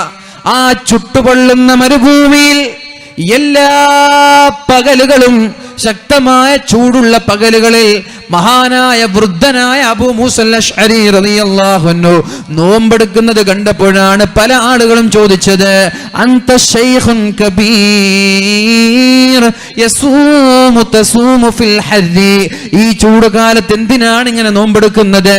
ഒന്ന് വിശ്രമിച്ചുകൂടെ? എന്തിനാണ് ഇങ്ങനെ കഷ്ടപ്പെടുന്നത്? ഒന്ന് വിശ്രമിച്ചുകൂടെ എന്ന് മഹാനായ അബൂ മൂസൽ അശ്അരി റളിയല്ലാഹു അൻഹുവിനോട് പറഞ്ഞപ്പോ മഹാനായ അബൂ മൂസൽ അശ്അരി റളിയല്ലാഹു അൻഹു പറഞ്ഞത്, ഇതിൽ യൗമിൻ തവീൽ ലിയൗമിൻ തവീൽ ഇന്നി ഉഇദ്ദു, ഞാൻ ഈ നോമ്പിനെ എടുത്തു വെക്കുന്നത്, ഈ നോമ്പെടുക്കാനുള്ള കാരണം നാളെ വലിയൊരു ദിവസം വരാനുണ്ട്, നീണ്ട ഒരു ദിവസം വരാനുണ്ട്. ഏതാണ് ആ നീണ്ട ദിവസം? ഫീ യൗമിൻ കാന മിഖ്ദാറുഹു 50,000 സന, അവിടുത്തെ ഒരു ദിവസത്തിന്റെ ദൈർഘ്യം എന്ന് പറയുന്നത് 50,000 വർഷത്തിന്റെ ദൈർഘ്യമാണ്. ഇവിടത്തെ 50,000 വർഷത്തിന്റെ ദൈർഘ്യമാണ് അവിടുത്തെ ഒരു ദിവസം. ഇവിടെ 60 വയസ്സാകുമ്പോഴേക്കും ആളുകൾ പറയാൻ തുടങ്ങി, സഇംതു തകാലിഫൽ ഹയാതി വമൻ യഇഷ് 80 ഹൗലൻ ലാ അബാലക യസ്അമി, മടുത്തുപോയി 80 വയസ്സായി, 60 വയസ്സായി, ജീവിതത്തിന്റെ പ്രാരാബ്ദങ്ങൾ കണ്ടിട്ട് ഞാൻ മടുത്തുപോയി, ജീവിതത്തിന്റെ പ്രതിസന്ധികൾ കണ്ട് ഞാൻ മടുത്തുപോയി. സഇംതു തകാലിഫൽ ഹയാതി വമൻ യഇഷ് 80 ഹൗലൻ ലാ അബാലക യസ്അമി, 80 വർഷം ഇവിടെ ജീവിച്ചാൽ ആരാണ് മടുക്കാത്തത്? മടുക്കാത്തവനുണ്ട്. സുഖങ്ങളുടെ പറുദീസയിൽ ജീവിച്ചാൽ ആരോഗ്യമുണ്ടെങ്കിൽ അവൻ മടുക്കൂല. ആരോഗ്യമുണ്ടെങ്കിൽ ഒരാൾക്കും ഇവിടെ ജീവിച്ച് മടുക്കൂല. 100 വയസ്സായി 25കാരന്റെ യുവത്വമാണെങ്കിൽ ആരെങ്കിലും മരിക്കാൻ ആഗ്രഹിക്കുമോ? ഇല്ല, ഒരാളും മരിക്കാൻ ആഗ്രഹിക്കൂല.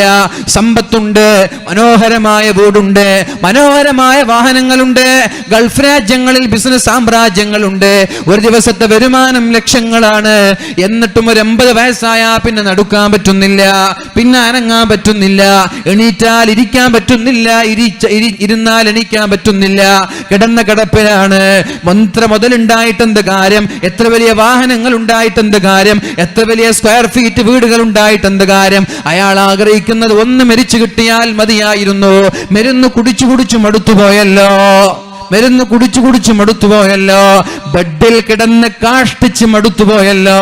അല്ലാഹുവേ എന്നെ കൊണ്ടുപോകണേ എന്ന് ആഗ്രഹിക്കുകയാണ്. ആരാണ് മടുക്കാത്തത്? യുവത്വമില്ലാതെ വാർദ്ധക്യത്തിലെത്തുമ്പോ എല്ലാവരും മടുക്കുന്നുണ്ട്.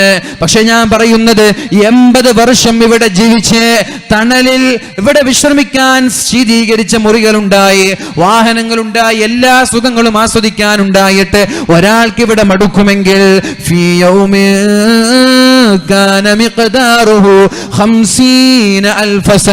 ഒരു ദിവസത്തിന്റെ ദൈർഘ്യം 50,000 വർഷത്തിന്റെ ദൈർഘ്യം. ഒരു ചാൻ മുകളിലുള്ള സൂര്യന്റെ ചൂടേറ്റ നഗ്നരായി വിവസ്ത്രരായി വിയർത്ത് കുളിക്കുമ്പോ എങ്ങനെയാണ് ആ ദിവസത്തിൽ രക്ഷപ്പെടുന്നത്? അവിടെ രക്ഷപ്പെടാൻ വേണ്ടിയിട്ടാണ് ഈ ചുട്ടുപൊള്ളുന്ന പകലിൽ ഞാൻ ദാഹിച്ചവശനായിട്ട് ഈ വാർദ്ധക്യത്തിൽ നോമ്പെടുക്കുന്നത് എന്ന് മഹാനായ അബൂ മൂസൽ അശ്അരി റളിയല്ലാഹു അൻഹു. എന്തുണ്ടാക്കി നമ്മൾ? മക്കൾക്ക് വേണ്ടി സമ്പാദ്യങ്ങൾ ഒരുമിച്ച് കൂട്ടി എന്നല്ലാതെ എന്തുണ്ടാക്കി നമ്മൾ? ആഖിറത്തിലേക്ക്, ഖബറിലേക്ക് എന്താണ് ഉണ്ടാക്കി വെച്ചത്? പരിശുദ്ധ റസൂൽ സല്ലല്ലാഹു അലൈഹി വസല്ലം പറയുന്നുണ്ട്, സൂറത്തുൽ മുൽക്ക് പാരായണം ചെയ്തോളൂ, ഖബറിൽ രക്ഷപ്പെടാമെന്ന്. ആരാണ് ഒരുക്കി വെച്ചത്? പെണ്ണുങ്ങളെ, എവിടെയാണ് ഓതാൻ സമയം? വാട്സപ്പ് നോക്കിയിട്ട് തന്നെ തീരുന്നില്ല ഉസ്താദേ, ഈ ഗ്രൂപ്പിൽ വരുന്ന മെസ്സേജ് തന്നെ വായിച്ചിട്ട് തീരുന്നില്ല. പിന്നെ എപ്പോഴാണ് സൂറത്തുൽ മുൽക്കൊക്കെ പാരായണം ചെയ്യുന്നത്? എപ്പോഴാണ് ഈ സൂറത്തുൽ മുൽക്കൊക്കെ പാരായണം ചെയ്യുന്നത്? പരിശുദ്ധ ഹബീബ് നൽകിയ ഓഫറാണിത്. രക്ഷപ്പെടും ഖബറിലെന്ന് ഉറപ്പ് തന്നെയാണ്. മഗ്രിബ് നിസ്കാരത്തിന്റെ ബാങ്ക് വിളിച്ച് മഗ്രിബ് നിസ്കാരം കഴിഞ്ഞാൽ ഖബറിൽ രക്ഷപ്പെടാൻ വേണ്ടി വന്നു സൂറത്തുൽ മുൽക്ക് പാരായണം ചെയ്യൂ. ഖബർ രക്ഷപ്പെട്ടാൽ ആ ഖബറിന്റെ അദാബിൽ നിന്ന് രക്ഷപ്പെട്ടാൽ പിന്നെ പേടിക്കാനില്ല. ഉസ്മാൻ തങ്ങൾ കരഞ്ഞതും ഖബർ കാണുമ്പോൾ പൊട്ടിക്കരഞ്ഞതും എന്തിനാണ് കരയുന്നതെന്ന് ചോദിച്ചപ്പോ മഹാനായ ഉസ്മാൻ ഇബ്നു അഫ്ഫാൻ റളിയല്ലാഹു അൻഹു പറഞ്ഞത്, അവ്വലു ബൈത്തിൻ, ആദ്യത്തെ ഇന്റർവ്യൂ നടക്കുന്ന സ്ഥലമാണത്, ആദ്യത്തെ ഇന്റർവ്യൂ നടക്കുന്ന സ്ഥലമാണത്. അവിടെ വിജയിച്ചാൽ പിന്നെ എനിക്ക് പേടിക്കാനില്ല. അവിടെ തോറ്റുപോയാൽ പിന്നെ എന്നെ രക്ഷപ്പെടുത്താൻ ഒരാൾക്കും കഴിയില്ല. ഖബർ കഴിഞ്ഞാൽ പിന്നെ എൻ്റെ കാര്യം കഷ്ടമാണ്, പിന്നെ എനിക്ക് രക്ഷപ്പെടാൻ പറ്റൂല. ഖബർ കഴിഞ്ഞാൽ പിന്നെ ഇതിനേക്കാളും വലിയ അപകടമാണ് വരാനിരിക്കുന്നത്. അതുകൊണ്ടാണ് ഖബർ കാണുമ്പോൾ ഞാൻ കരയുന്നത്. കരയേണ്ട. മഗ്രിബ് നിസ്കാരം കഴിഞ്ഞ് സൂറത്തുൽ മുൽക്ക് ചെറുപ്പക്കാരെ രക്ഷപ്പെടണ്ടേ? ഖബറിൽ പോവാതിരിക്കാൻ ആർക്കെങ്കിലും ഇവിടെ കഴിയുമോ? മരിക്കാതിരിക്കാൻ പലരും പല അടവുകൾ നോക്കി. ഇവിടെ മരിക്കാതിരിക്കാൻ ഒരാൾക്കും കഴിഞ്ഞില്ല. മരിക്കുമെന്നുറപ്പായപ്പോൾ പലരും വസിയത്ത് ചെയ്തു, എന്റെ ശരീരം മറമാടരുത്. ക്രയോജനിക്സ് എന്ന സംവിധാനം, എന്നെ മരിച്ചു കഴിഞ്ഞാൽ കെമിക്കലുകൾ ഉപയോഗിച്ച്, രാസവസ്തുക്കൾ ഉപയോഗിച്ച് എന്റെ ഡെഡ് ബോഡിയെ നിങ്ങൾ സൂക്ഷിക്കണം, ഒരു പെട്ടിയിലാക്കി. ഖബറിൽ മറമാടരുത്, ശ്മശാനത്തിൽ വെക്കരുത്, ഭസ്മമാക്കി നിങ്ങൾ കത്തിച്ച് ജീർണിപ്പിച്ച് കളയരുത്. എന്തിനെന്നറിയോ? ഇനി വരാനിരിക്കുന്ന ഒരു കാലത്ത് ഏതെങ്കിലും ഒരു ഡോക്ടർക്ക് ഏതെങ്കിലും വൈദ്യശാസ്ത്രത്തിന് മരിച്ചുപോയ ആളുകൾക്ക് രണ്ടാമത് ആത്മാവ് നൽകാനും രണ്ടാമത് ജീവിപ്പിക്കാനും കഴിഞ്ഞാൽ ഞങ്ങൾക്ക് ഇനിയും ജീവിക്കണമെന്ന ആഗ്രഹത്തോടെ ഞങ്ങളെ മറമാടരുത് എന്ന് പറഞ്ഞ് മരിക്കുമ്പോൾ വസിയ്യത്ത് ചെയ്യുന്ന സംവിധാനം ഇന്നും നമ്മുടെ ലോകത്തുണ്ട് മുഅ്മിനീങ്ങളെ. പക്ഷെ മരിക്കാതിരിക്കാൻ കഴിയൂല. മരിച്ചാൽ ഖബറിൽ പോവാതെ രക്ഷയില്ല. രക്ഷപ്പെടാൻ വേണ്ടി ഇന്നത്തെ വിലപ്പെട്ട 5 സെക്കൻഡ്, വിലപ്പെട്ട 5 മിനിറ്റ് പരിശുദ്ധമായ സൂറത്തുൽ മുൽക്ക് ഓതാൻ എൻ്റെ ചെറുപ്പക്കാരാ ഉപയോഗിക്കണം. അല്ലാഹു തൗഫീഖ് നൽകട്ടെ. അല്ലാഹു നാളെ മഹ്ശറിലെത്തുമ്പോൾ ചോദിക്കുന്ന ഒരു ചോദ്യമുണ്ട്. ബിസ്മില്ലാഹിർ റഹ്മാനിർ റഹീം. അവലം നുഅമ്മിരുകും മാ യതദക്കറു ഫീഹി മാ തദക്കർ വജാഅകുമുൻ നദീർ. അവലം നുഅമ്മിരുകും, ഞാൻ നിങ്ങൾക്ക് വയസ്സ് തന്നില്ലേ, ഞാൻ നിങ്ങൾക്ക് ആയുസ് തന്നില്ലേ. മാ യതദക്കറു ഫീഹി മാ തദക്കർ, നന്നാവേണ്ടവർക്ക് നന്നാവാനുള്ള അവസരം ഞാൻ തന്നിട്ടില്ലേ? നിങ്ങളെ ഞാൻ പ്രായപൂർത്തിയെത്തുന്നതിന് മുമ്പേ കൊണ്ടുപോയി നന്മ ചെയ്യാത്തതിന്റെ പേരിൽ ഞാൻ നിങ്ങളെ ശിക്ഷിച്ചിട്ടില്ലല്ലോ. ഉമ്മയുടെ ഗർഭപാത്രത്തിൽ കിടന്ന് ചാപ്പിള്ളയായി മരിച്ചുപോയി എന്നിട്ട് അമൽ ചെയ്യാത്തതിന്റെ പേരിൽ ഞാൻ നിങ്ങളെ ശിക്ഷിച്ചിട്ടില്ലല്ലോ. നിങ്ങൾക്ക് ഞാൻ ജീവിക്കാൻ അവസരം തന്നു. 25 വയസ്സുവരെ ആയുസ് തന്നു, 40 വയസ്സുവരെ ആയുസ് തന്നു, 60ഉം 70ഉം 80ഉം കഴിഞ്ഞു. ആഫിയത്ത് നൽകി, ആരോഗ്യം നൽകി, എല്ലാം ഞാൻ നൽകി. എന്തിനാണ് വയസ്സ് തന്നത്? മാ യതദക്കറു ഫീഹി മാ തദക്കർ, ആലോചിക്കേണ്ടവർക്ക് ആലോചിച്ച് നന്നാവാൻ, പഠിക്കേണ്ടവർക്ക് പഠിച്ചു നന്നാവാൻ, ഉപദേശം സിദ്ധിക്കേണ്ടവർക്ക് ഉപദേശം കേട്ട് നന്നാവാൻ. വജാഅകുമുൻ നദീർ, ഇടയ്ക്കിടെ ഉപദേശകന്മാര് വന്നിട്ടില്ലേ? ഇടയ്ക്കിടെ മതവിജ്ഞാന രാവുകൾ ഉണ്ടാവാറില്ലേ? ഇടയ്ക്കിടെ മതവിജ്ഞാന സദസ്സുകൾ ഉണ്ടാവാറില്ലേ? ഇടയ്ക്കിടെ വാലുകൾ സംഘടിപ്പിക്കാറില്ലേ? ജുമുഅത്തോറും പള്ളിയുടെ ഉസ്താദ് മുന്നറിയിപ്പ് നൽകാറില്ലേ? ഇത്രയൊക്കെ മുന്നറിയിപ്പുകാർ വന്നിട്ട് മുന്നറിയിപ്പ് നൽകി നന്നാവാനുള്ള അവസരം പിന്നെയും വീണ്ടും വീണ്ടും ഞാൻ തന്നിട്ടും നിങ്ങൾക്ക് നന്നാവാൻ കഴിഞ്ഞിട്ടില്ലല്ലോ. അതുകൊണ്ട് ഫദൂഖൂ ഫമാ ലിൽസാലിമീന മിൻ നസീർ, അനുഭവിച്ചോ അനുഭവിച്ചോ, ഇന്ന് നിങ്ങളെ രക്ഷപ്പെടുത്താൻ ഒരാളുമില്ല. അനുഭവിച്ചോ, ഇന്ന് നിങ്ങളെ രക്ഷപ്പെടുത്താൻ ഒരാളില്ല. അതുകൊണ്ട് ഇൻഷാ അല്ലാഹ് വക്കറ്റ് വരും നരകത്തിൽ നിന്ന് രക്ഷപ്പെടാൻ വേണ്ടി. ഇത്തഖുന്നാറ വലൗ ബിശിഖ്ഖി തംറ, കാരക്കയുടെ ഒരു കഷ്ണം കൊടുത്തെങ്കിലും നരകത്തിൽ നിന്ന് രക്ഷപ്പെടണം എന്ന് പരിശുദ്ധ റസൂലുള്ളാഹി. ശബാബക ഖബല ഹറമിക, നിനക്ക് വാർദ്ധക്യം വരുന്നതിന് മുമ്പ് നിന്റെ യുവത്വം നീ ഉപയോഗിക്കണമെന്ന് മുഹമ്മദുർ റസൂലുള്ളാഹ്. വാർദ്ധക്യം വന്നാ പിന്നെ യുവത്വം കിട്ടൂല. അലാ ലൈത ശബാബ യഊദു യൗമ സനുഖ്ബിറുഹു ബിമാ ഫഅലൽ മശീബു, എൻ്റെ വാർദ്ധക്യത്തിലാണ് ഞാൻ, എൻ്റെ യുവത്വം എനിക്ക് തിരിച്ചു കിട്ടിയിരുന്നുവെങ്കിൽ ഈ വാർദ്ധക്യത്തിൽ ഞാൻ അനുഭവിക്കുന്ന പ്രയാസങ്ങൾ എൻ്റെ യുവത്വത്തോട് ഞാൻ പറഞ്ഞു കൊടുക്കുമായിരുന്നു എന്ന് ഒരു കവി പാടിയത് വ്യാമോഹമാണ്. വാർദ്ധക്യത്തിലെത്തിയ ഒരാൾക്ക് യുവത്വത്തിലേക്ക് തിരിച്ചു പോകാൻ പറ്റൂല. ഇന്നാ ലനഫറഹു ബിൽ അയ്യാമി നഖ്തഉഹാ وكل يوم مضى يدني من الأجل وكل يوم مضى يدني من الأجل. ഓരോ ദിവസങ്ങൾ കഴിയുമ്പോഴും നമ്മൾ സന്തുഷ്ടരാണ്. നിങ്ങൾ ആലോചിച്ചിട്ടുണ്ടോ നിങ്ങളുടെ ദിവസങ്ങൾ കഴിയുമ്പോഴേക്കും നിങ്ങൾ ഖബറിലേക്ക് അടുക്കുകയാണെന്ന്? ഓരോ ബർത്ത്ഡേകൾ വരുമ്പോഴേക്കും കേക്ക് മുറിച്ച് ഹാപ്പി ബർത്ത്ഡേ എന്ന് വിഷ് ചെയ്യാറുണ്ട് അല്ലേ?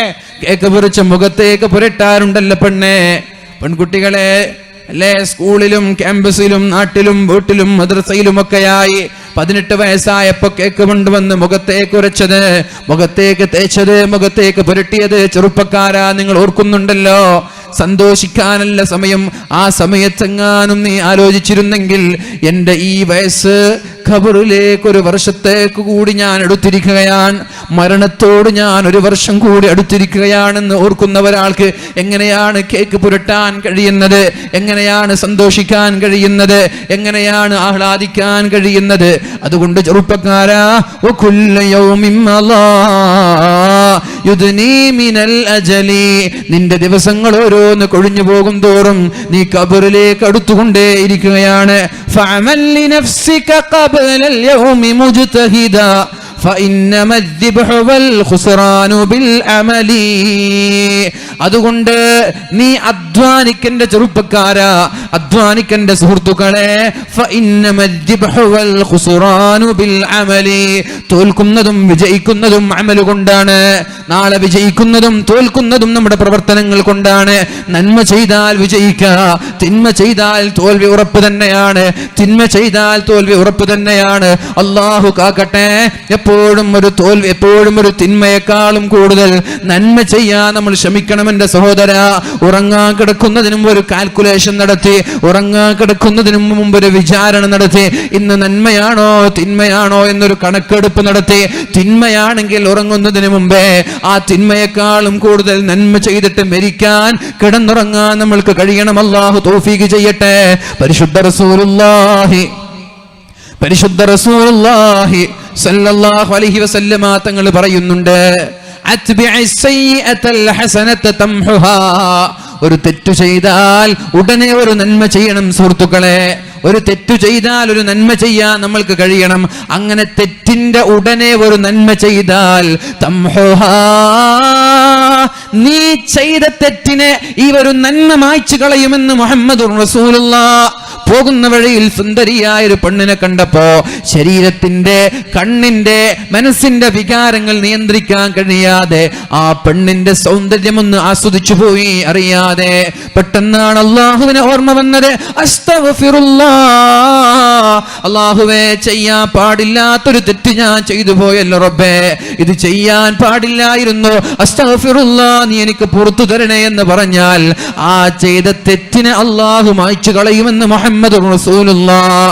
പിന്നെ വീണ്ടും നടന്നു പോകുമ്പോ രണ്ടാമതൊരു പെണ്ണിനെ കണ്ടു. മനഃപൂർവ്വം നോക്കിയതല്ല, പെണ്ണ് കാണാൻ വേണ്ടി പോയതല്ല, പെണ്ണിന്റെ വായ നോക്കാൻ വേണ്ടി ഇറങ്ങിയതുമല്ല, എന്തോ ഒരു ആവശ്യത്തിന് വേണ്ടി ഇറങ്ങിയതാണ്. രണ്ടാമത് പോയപ്പോ കുറച്ചു കഴിഞ്ഞപ്പോൾ വീണ്ടും കാണാനിടയായി. ശരീരത്തിന്റെ നിയന്ത്രണം നഷ്ടപ്പെട്ട് ആത്മാർത്ഥമായി ആഗ്രഹിക്കുന്നുണ്ട്, നിയന്ത്രിക്കണമെന്ന് അനിയന്ത്രിതമായി നോക്കിപ്പോയി, സൗന്ദര്യം ആസ്വദിച്ചു പോയി. പെണ്ണ് നടന്നുപോയി. അല്പം കഴിഞ്ഞപ്പോ വീണ്ടും ചിന്തിച്ചു, പഠിച്ചോനെ, ഇത് ചെയ്യാൻ പാടില്ലാത്ത തെറ്റായിരുന്നല്ലോ റബ്ബേ, നിന്ന് വന്നു പോയല്ലോ, അസ്തഗ്ഫിറുല്ലാഹ്, എനിക്ക് പുറത്തു താ റബ്ബേ, എനിക്ക് മാപ്പ് നൽകു എന്ന് പറഞ്ഞാൽ തംഹുഹാ, നീ ചെയ്ത തെറ്റിനെ അല്ലാഹു പുറത്തു തരുമെന്ന് മുഹമ്മദുർ റസൂലുള്ളാഹ് സല്ലല്ലാഹു അലൈഹി വസല്ലം. അല്ലാഹു പുറത്തു തരട്ടെ, അല്ലാഹു പുറത്തു തരട്ടെ. അപ്പൊ ഒന്നാമത്തേത് ശബാബക ഖബ്ല ഹറമിക, നന്മ, നിന്റെ വാർദ്ധക്യം വരുന്നതിന് മുമ്പേ നിന്റെ യൗവനത്തെ നീ സൂക്ഷിക്കണം, മാക്സിമം നന്മ ചെയ്യാൻ വേണ്ടി ഉപയോഗിക്കണം. അള്ളാഹുവിന്റെ ഹബീബ് പറയാണ്, രണ്ടാമത്തെ കാര്യം സിഹ്ഹതക, നിന്റെ ആരോഗ്യത്തെ മാക്സിമം നീ ഉപയോഗപ്പെടുത്തണം. നിന്റെ ആരോഗ്യത്തെ നീ മാക്സിമം ഉപയോഗപ്പെടുത്തണം. നിനക്ക് രോഗം വരുന്നതിന് മുമ്പ്, ഖബല സഖമിക, നിനക്ക് രോഗം വരുന്നതിന് മുമ്പ്. രോഗം വന്നാൽ പിന്നെ നന്മ ചെയ്യാൻ പറ്റൂല, കിടന്ന കിടപ്പിലാണ്, കൈക്കാലുകളിൽ ബാൻഡേജാണ്, വുളൂ ചെയ്യാൻ പറ്റുന്നില്ല, അല്ലെങ്കിൽ മുട്ട് മടക്കാൻ പറ്റുന്നില്ല, നിസ്കരിക്കണമെന്ന ആഗ്രഹമുണ്ട്, സുജൂദിൽ പോയാൽ നിവരാൻ പറ്റുന്നില്ല. യാ അല്ലാഹ്, രോഗിയായി പോയല്ലോ റബ്ബേ, ഞാൻ എങ്ങനെയാണ് നന്മ ചെയ്യുന്നത്? പറഞ്ഞിട്ട് കാര്യമില്ല, നിന്റെ രോഗം വരുന്നതിന് മുമ്പുള്ള യൗവനമാണ് അല്ലാഹു നോക്കുന്നത്. നീ ഒരു 25 വയസ്സ് മുതൽ 50 വയസ്സ് വരെ രോഗിയാണ്, ഒരു കുഴപ്പമില്ല. അല്ലാഹുവിനോട് പറയും, പടച്ച റബ്ബേ, 25 വയസ്സ് മുതൽ രോഗിയാണല്ലോ ഞാൻ എങ്ങനെയാണ് നന്മ ചെയ്യുന്നത്? അള്ളാഹു ചോദിക്കുന്നത് നിന്നോട്, 25 വയസ്സ് വരെയുള്ള നിന്റെ നന്മയൊന്ന് ഞാൻ കാൽക്കുലേറ്റ് ചെയ്യട്ടെ, ഞാനൊരു സർവേ, ഞാനൊരു കണക്കെടുപ്പ് നടത്തട്ടെ.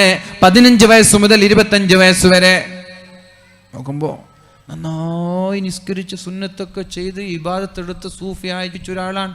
25 വയസ്സ് മുതൽ 60 വയസ്സ് വരെ രോഗിയായിട്ട് കിടന്നു, നന്മയൊന്നും ചെയ്യാൻ പറ്റുന്നില്ല, മരിച്ചുപോയി.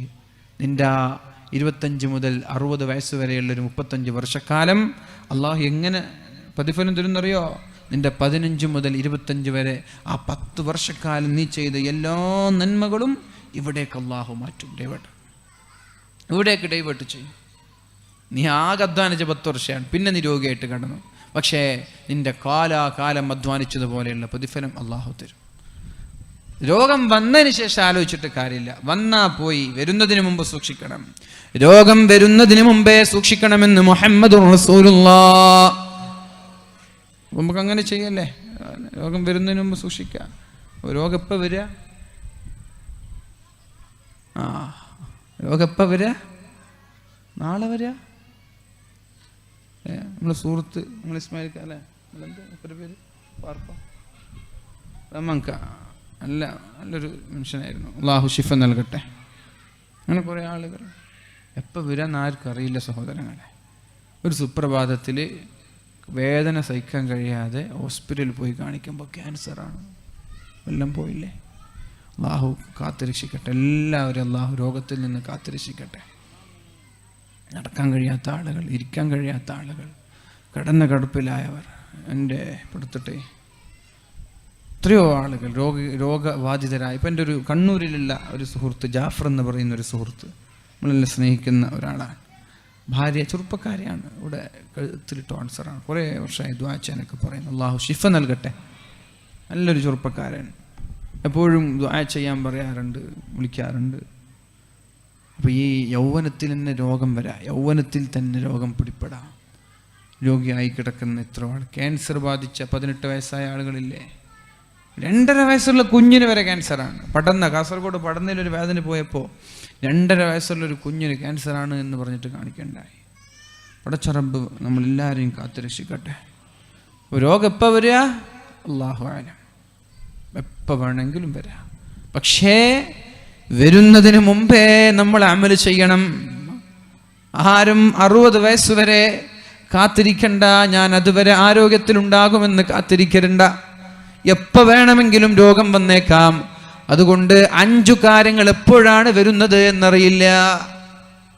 വാർദ്ധക്യം നമ്മൾക്കറിയാം എപ്പോഴാണ് വരുന്നത്, പക്ഷെ വന്നാൽ രക്ഷപ്പെടാൻ പറ്റൂല, വന്നാ പിന്നെ നന്മ ചെയ്യാനൊന്നും പറ്റൂല. വരുന്നതിന് മുമ്പേ ഒന്ന് ഉഷാറായിക്കോളൂ.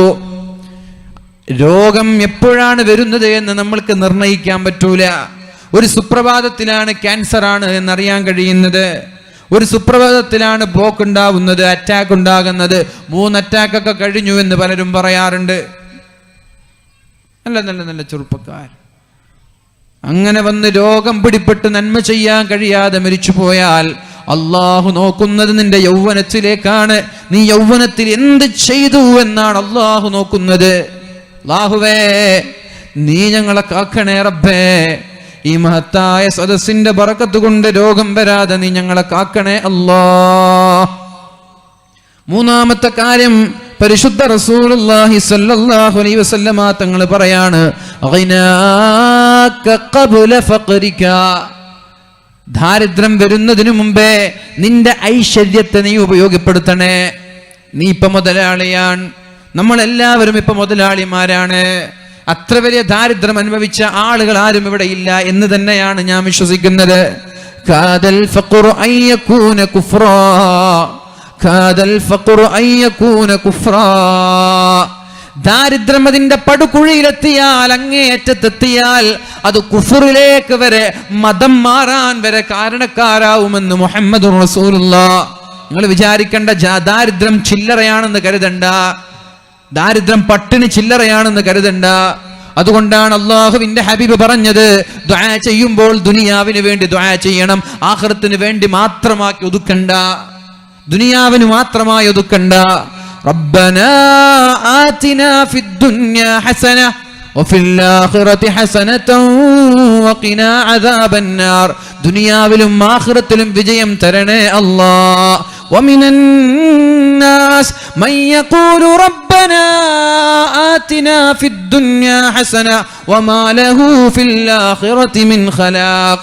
ചില ആളുകൾ ദുആ ചെയ്യുന്നുണ്ട്, റബ്ബേ ദുനിയാവിൽ എനിക്ക് ഖൈർ തരണേ. അവൻ ആഖിറത്തെ കുറിച്ച് ചിന്തിച്ചില്ല, ദുനിയാവിന്റെ സുഖങ്ങളാണ് അവന് ചോദിച്ചത്. അല്ലാഹു ഒരുപക്ഷേ ദുനിയാവിൽ അവന് സുഖം നൽകിയേക്കാം, ആഖിറത്തിൽ അവനെ പടച്ചവൻ തിരിഞ്ഞു നോക്കുകയേ ഇല്ല എന്ന് പരിശുദ്ധ ഖുർആനിൽ അല്ലാഹു നമ്മെ പഠിപ്പിക്കുന്നുണ്ട്. ദുനിയാവ് മാത്രം ചോദിക്കണ്ട, ദുനിയാവും ആഖിറവും രണ്ടും ചോദിച്ചോളൂ. എന്താ പൈസ കിട്ടിയാൽ എന്താ കുഴപ്പം? പൈസ ഉണ്ടാവട്ടെ. പൈസ ഉണ്ടായാലല്ലേ മദ്രസ കിട്ടാൻ പറ്റൂ, പൈസ ഉണ്ടായാലേ പള്ളി കിട്ടാൻ പറ്റൂ, പൈസ ഉണ്ടായാലല്ലേ സഹായിക്കാൻ പറ്റൂ. രണ്ടുണ്ടായിക്കോട്ടെ.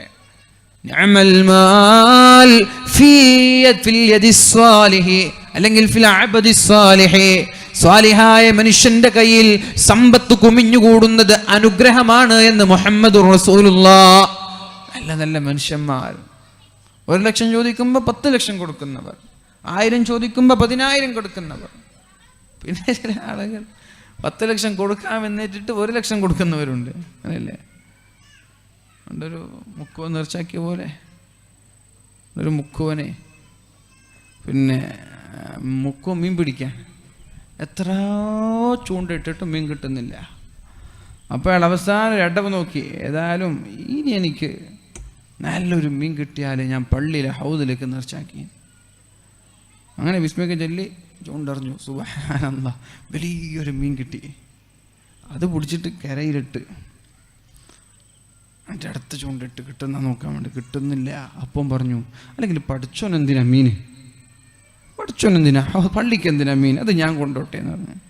അങ്ങനെ ചൂണ്ടിടുമ്പോഴാണ് ഈ മീൻ ഇങ്ങനെ പടിഞ്ഞു പടിഞ്ഞു പടിഞ്ഞു വെള്ളത്തിലേക്ക് തന്നെ വീണു. അപ്പം അയാൾ ചോദിക്കുക, നീ പഠിച്ചോനൊരു തമാശ പറയാനും പറ്റൂലേ എന്ന്. അപ്പം അതേപോലെ 10 ലക്ഷം ഏറ്റെടുത്തിട്ടേ എന്തെങ്കിലും മനസ്സിലുദ്ദേശം ഉണ്ടാവും, അത് കിട്ടിയാൽ എങ്ങനെ കൊടുക്കാൻ, കിട്ടി എല്ലാം കിട്ടി, പക്ഷെ കൊടുക്കാൻ മനസ്സുണ്ടാവില്ല. അപ്പോൾ ഈ ഒരു കിട്ടാൻ വേണ്ടിയിട്ടാണ് 10 ലക്ഷം പറഞ്ഞത്. 1 കോടി കിട്ടിയാൽ 10 ലക്ഷം കൊടുക്കാം, 1 കോടി കിട്ടിയപ്പോൾ 10 ലക്ഷമൊക്കെ പഠിച്ചോനെന്തിനാ, 1 ലക്ഷമൊക്കെ പോരെ, അങ്ങനെ ചിന്തിച്ചു പോകരുത്. ഏറ്റെടുത്തത് ഹക്കാണ്, അത് കൊടുത്തേ പറ്റൂ. അള്ളാഹു തൗഫീഖ് ചെയ്യട്ടെ. അങ്ങനെ കുറേ ആളുകൾ പറ്റിക്കുന്നുണ്ട്, വലിയ പരസ്യമായിട്ടൊക്കെ പറയും, പിന്നെ ഒന്നും കൊടുക്കൂല. അത് നമ്മൾ പെടരുത്. ഹക്കാണ്. അതൊരു ദിർഹമാണെങ്കിൽ വരെ ഹക്കാണ്. 1 ദിർഹമാണെങ്കിൽ വരെ, 1 രൂപയാണെങ്കിൽ വരെ ഹക്കാണ്. 1 ദിർഹം 1 രൂപയാണായിക്കോട്ടെ, 1 രൂപയാണായിക്കോട്ടെ, സമ്മതമില്ലാതെ അല്ലെങ്കിൽ കട്ടെടുത്തു കൊടുക്കാമെന്ന് പറഞ്ഞു കൊടുത്തില്ല, ഇതിൻ്റെ പേരിൽ നാളെ നരകം അനുഭവിക്കുമെന്ന് ഉറപ്പാണ്. ഹറാമായ 1 രൂപ കൊണ്ട് നരകം അനുഭവിക്കുമെന്ന് ഉറപ്പ് തന്നെയാണ്. ഖൈബറിൽ ആർക്കും വേണ്ടാത്തൊരു തട്ടെടുത്തതിൻ്റെ പേരിൽ ഒരു സഹാബി, നബി തങ്ങളുടെ ഖാദിമാണ്, യുദ്ധം കഴിഞ്ഞിട്ട് തിരിച്ചു വന്നിട്ട് നബി തങ്ങളുടെ ഒട്ടകപ്പുറത്ത് നിന്ന് ഒട്ടകത്തിൻ്റെ കട്ടിലും സാമഗ്രികളൊക്കെ താഴെ വെക്കുമ്പോൾ ഒരു ശത്രു അമ്പെയ്തു, ഓൺ ദി സ്പോട്ട് മരിച്ചു. അപ്പോൾ സ്വഹാബാക്കളൊക്കെ പറഞ്ഞു, ഹനി അല്ലഹുൽ ജന്ന, എന്തോ ഒരു ഭാഗ്യവാനാണയാൾ, സ്വർഗത്തിൽ ഉറപ്പ് തന്നെ. യുദ്ധം കഴിഞ്ഞിട്ടാണ് വരുന്നത്, അള്ളാഹുവിൻ്റെ ഹബീബിന് ഖിദ്മത്ത് എടുക്കുമ്പോഴാണ് ഷഹീദായി മരിക്കാൻ ഭാഗ്യം കിട്ടിയത്, സ്വർഗം തന്നെ. നിങ്ങൾ ദേഷ്യപ്പെട്ടു, നിങ്ങളോട് ആരാ പറഞ്ഞത്? ഇന്ന ശംലതല്ലതി അഖദ മിൻ ഖൈബർ, ഖൈബറിൽ നിന്ന് സമ്മതം കൂടാതെ അയാളെടുത്തൊരു തട്ടം കാരണം ലതഷ്തഇലു അലൈഹി നാറാ, നരകത്തിന്റെ തീ അയാൾ അനുഭവിക്കേണ്ടി വരുമെന്ന് മുഹമ്മദുർ റസൂലുള്ളാഹ്.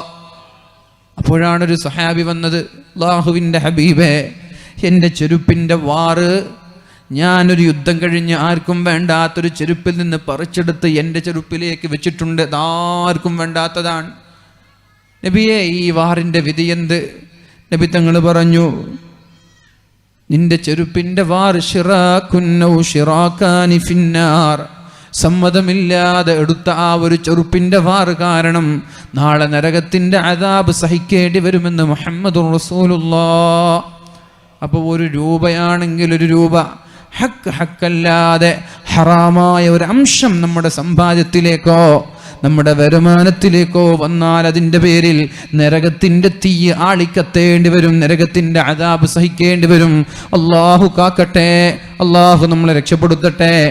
ആമീൻ എന്ന് പറഞ്ഞിട്ട് കാര്യമില്ല. അങ്ങനെ വന്നു പോയിട്ടുണ്ടെങ്കിൽ ആളെ ഉടമസ്ഥരെ അറിയുമെങ്കിൽ അവർക്ക് എത്തിച്ചു കൊടുക്കണം. ഹക്ക് അറിയും, എന്നാലും ആൾക്കാണ് കൊടുക്കേണ്ടത്, കൊടുത്താലേ രക്ഷപ്പെടാൻ പറ്റുള്ളൂ. അല്ലാതെ നിങ്ങൾ പള്ളിക്ക് കോടി സ്വതക്ക ചെയ്തിട്ടും നോ ചാൻസ്. അള്ളാഹു രക്ഷപ്പെടുത്തട്ടെ. നിനക്ക് ദാരിദ്ര്യം വരുന്നതിന് മുമ്പേ നിന്റെ ഐശ്വര്യത്തെ നീ ഉപയോഗിക്കണം. ദാരിദ്ര്യം വന്നാൽ പിന്നെ നിനക്കൊന്നും ചെയ്യാൻ പറ്റൂല. നമ്മുടെ ദാരിദ്ര്യം എന്നല്ല, ഭക്ഷണം കഴിക്കാൻ കഴിയാതെ പ്രയാസപ്പെട്ട് ഒന്നും ജീവിക്കാൻ കഴിയാതെ ആ ഒരു ദാരിദ്ര്യത്തിൻ്റെ പടുകുഴിയിലകപ്പെട്ടാൽ പിന്നെ നിനക്ക് നന്മ ചെയ്യാനൊന്നും സമയം കിട്ടൂല. വീടാന്തരം കയറി തെണ്ടി ഇറങ്ങാനേ സമയം ഉണ്ടാവുള്ളൂ. നിസ്കാരം കലായതൊന്നും നീ ചിന്തിക്കൂല. എന്ത് നിസ്കാരം? മനുഷ്യന്റെ പട്ടിണി അകറ്റാതെ എന്ത് നിസ്കാരം? നീ അങ്ങനെ ചിന്തിക്കുക അല്ലേ? മതമല്ല പ്രശ്നം, എരിയുന്ന പൊരിയുന്ന വേറാണ് പ്രശ്നം. പക്ഷെ നമ്മളെ സംബന്ധിച്ചിടത്തോളം മതമാണ് പ്രശ്നം, എരിയുന്ന പൊരിയുന്ന വേറല്ല. മുസ്ലിം സമുദായത്തെ സംബന്ധിച്ചിടത്തോളം മതം തന്നെയാണ് പ്രശ്നം, എരിയുന്ന പൊരിയുന്ന വേറല്ല. അതുകൊണ്ട് തന്നെയാണ് പഴയകാല ഉമ്മമാര് പറഞ്ഞത്, ഇന്നാ നസ്ബിറു അലൽ ജൂ, എത്ര കാലം വേണമെങ്കിലും പട്ടിണി കിടക്കാൻ ഞങ്ങൾ തയ്യാറാണ് ഭർത്താക്കന്മാരെ.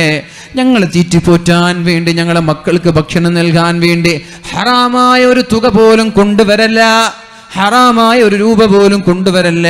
ഞങ്ങളെയും ഞങ്ങളുടെ മക്കളെയും വളർത്താൻ വേണ്ടി ഞങ്ങൾ എത്ര വേണമെങ്കിലും പട്ടിണി കിടന്നോളാ. ഇന്നാ നസ്ബിറു അലൽ ജൂ വലാ നസ്ബിറു അലൻ നാർ. നരകത്തിന്റെ തീ സഹിക്കാൻ, നരകത്തിന്റെ ചൂട് സഹിക്കാൻ ഞങ്ങൾക്ക് കഴിയില്ല. അതുകൊണ്ട് ഹറാം തീറ്റിക്കല്ല. പട്ടിണിയല്ല പ്രശ്നം, വേറല്ല പ്രശ്നം, മതമാണ് പ്രശ്നമെന്നാണ് പഴയകാല ഉമ്മമാരൊക്കെ ഭർത്താക്കന്മാരോട് ജോലിക്ക് പോകുമ്പോ പറഞ്ഞിരുന്നത്. ഇന്ന് നേരെ കോലം മാറി. ഹറാമായാലും കുഴപ്പമില്ല, കട്ടാലും കുഴപ്പമില്ല, പൈസ ഉണ്ടായാൽ മതി, വീട് വലുതായാൽ മതി, വണ്ടി വലുതായാൽ മതി. എവിടെ നിന്നാണ് സമ്പാദിക്കുന്നത് ഭാര്യമാര് ചോദിക്കാറില്ല. എവിടെ നിന്നാണ് വരുമാനം ഉപ്പമാര് ചോദിക്കാറില്ല. എവിടെ നിന്നാണ് നീ ഉണ്ടാക്കിയത് എന്ന് ഉപ്പ മക്കളോടോ മക്കൾ ഉപ്പയോടോ ഭാര്യ ഭർത്താവിനോടോ ഭർത്താവ് ഭാര്യയോടോ ചോദിക്കാറില്ല. വേണ്ട മുഅ്മിനീങ്ങളെ, 1 രൂപയാണെങ്കിലും അതിന്റെ കണക്ക് ഭാര്യയോടും ചോദിക്കണം, ഭാര്യ ഭർത്താവിനോടും ചോദിക്കണം. അള്ളാഹു തൗഫീഖ് ചെയ്യട്ടെ. മൂന്നാമത്തെ കാര്യം അള്ളാഹുവിന്റെ ഹബീബ് പറഞ്ഞത്, ദാരിദ്ര്യം വന്നാൽ നീ കഷ്ടപ്പെടേണ്ടി വരും. വലിയ കോടീശ്വരൻ അല്ലെ, എത്ര വലിയ കോടീശ്വരന്മാർ ഒരു സുപ്രഭാതത്തിൽ എല്ലാം നഷ്ടപ്പെട്ടു. വീടും ഫ്ലാറ്റും ഷോപ്പും ലോഡ്ജും എല്ലാം വിറ്റിട്ട് ആരും കാണാതെ ഒറ്റയ്ക്ക് ജീവിക്കുന്ന എത്ര ആളുകളുണ്ട് അല്ലേ? എനിക്കറിയാം, നിങ്ങൾക്കറിയില്ലെങ്കിൽ എനിക്കറിയാം. വലിയ വലിയ മുതലാളിമാർ ഒരു സുപ്രഭാതത്തിലാണ് ഒന്നുമില്ലാതെ പ്രയാസപ്പെടേണ്ടി വരുന്നത്. അള്ളാഹു അവർക്കൊക്കെ രക്ഷ നൽകട്ടെ, പ്രയാസങ്ങളൊക്കെ അള്ളാഹു തീർത്തു കൊടുക്കട്ടെ. ആരെങ്കിലും ഒരാളൊന്ന് വഞ്ചിച്ചാൽ പോരെ, ഒരു ബ്ലാങ്ക് ചെക്ക് മതി ഒരാളുടെ ജീവിതം തന്നെ നശിപ്പിക്കാൻ അല്ലേ? ഒരു ബ്ലാങ്ക് ചെക്ക് മതി. അങ്ങനെ ബ്ലാങ്ക് ചെക്കിൽപ്പെട്ട എത്രയോ ആളുകൾ അറിയാം, വലിയ വലിയ മുതലാളിമാരാണ്. പക്ഷെ അതിൻ്റെ പേരിൽ ബിസിനസ് സാമ്രാജ്യങ്ങൾ മുഴുവനും നഷ്ടപ്പെട്ട് ഒന്നുമില്ലാത്ത അവസ്ഥയിലേക്ക് എത്തിയ ആളുണ്ട്. അങ്ങനെയുള്ള അപകടങ്ങളിൽ നിന്ന് അള്ളാഹു രക്ഷപ്പെടുത്തട്ടെ. അതുകൊണ്ട് നല്ല മുതലാളിയായി ഐശ്വര്യം അള്ളാഹു നൽകിയപ്പോ, സമ്പാദ്യങ്ങൾ അള്ളാഹു നൽകിയപ്പോ അള്ളാഹുവിന് ശുക്ർ എന്ന രീതിയിൽ നന്നായി നിസ്കരിച്ച് നന്നായി നന്മ ചെയ്ത് ഈ കിട്ടുന്ന സമ്പാദ്യങ്ങളിൽ നിന്ന് നല്ല ദീനിയായ മേഖലകളിലേക്ക് പാവങ്ങളെ സഹായിക്കാൻ, പള്ളിയെ സഹായിക്കാൻ, മദ്രസയെ സഹായിക്കാൻ, പട്ടിണി പാവങ്ങൾക്ക് ഭക്ഷണം നൽകാൻ, വെള്ളമില്ലാത്തവന് വെള്ളം നൽകാൻ, യൂണിഫോം ഇല്ലാത്തവൻ അത് നൽകാൻ, വസ്ത്രമില്ലാത്തവൻ അത് നൽകാൻ, ഇങ്ങനെയെല്ലാം സഹായിച്ചാൽ നിന്റെ സമ്പാദ്യങ്ങളിൽ അള്ളാഹു നാളെ ബർക്കത്ത് ചെയ്യുമെന്ന് മാത്രമല്ല, സമ്പാദ്യങ്ങൾ അള്ളാഹു ഏറ്റിത്തരുമെന്ന് പരിശുദ്ധ ഖുർആനിൽ അള്ളാഹു നമ്മോട് പഠിപ്പിക്കുന്നുണ്ട്. അള്ളാഹു തൗഫീഖ് ചെയ്യട്ടെ. പിന്നെയോ നാലാമത് പറഞ്ഞത്, ഫറാഗക ഖബ്ല ശുഗ്ലിക, നിനക്ക് തിരക്ക് വരാൻ പോകുന്നുണ്ട്, തിരക്ക് വരാൻ പോകുന്നുണ്ട്. എന്ത് പള്ളി കമ്മിറ്റിയായി, പള്ളിയുടെ സെക്രട്ടറിയായി, പിന്നെ പള്ളിയുടെ കാര്യം നോക്കാനുണ്ട്. SKSF സെക്രട്ടറിയാണ്, SKSF പരിപാടി തന്നെ നോക്കാനുണ്ട്. പന്തലുണ്ടോ, ഉസ്താദ് വന്നോ, ഉസ്താദ് വരുവോ, അല്ല വീട്ടിൽ നിന്ന് ഇറങ്ങിയോ, ഇതൊക്കെ ചിന്തിച്ചിട്ട് ഉച്ചക്കത്തെ ളുഹർ പോയി.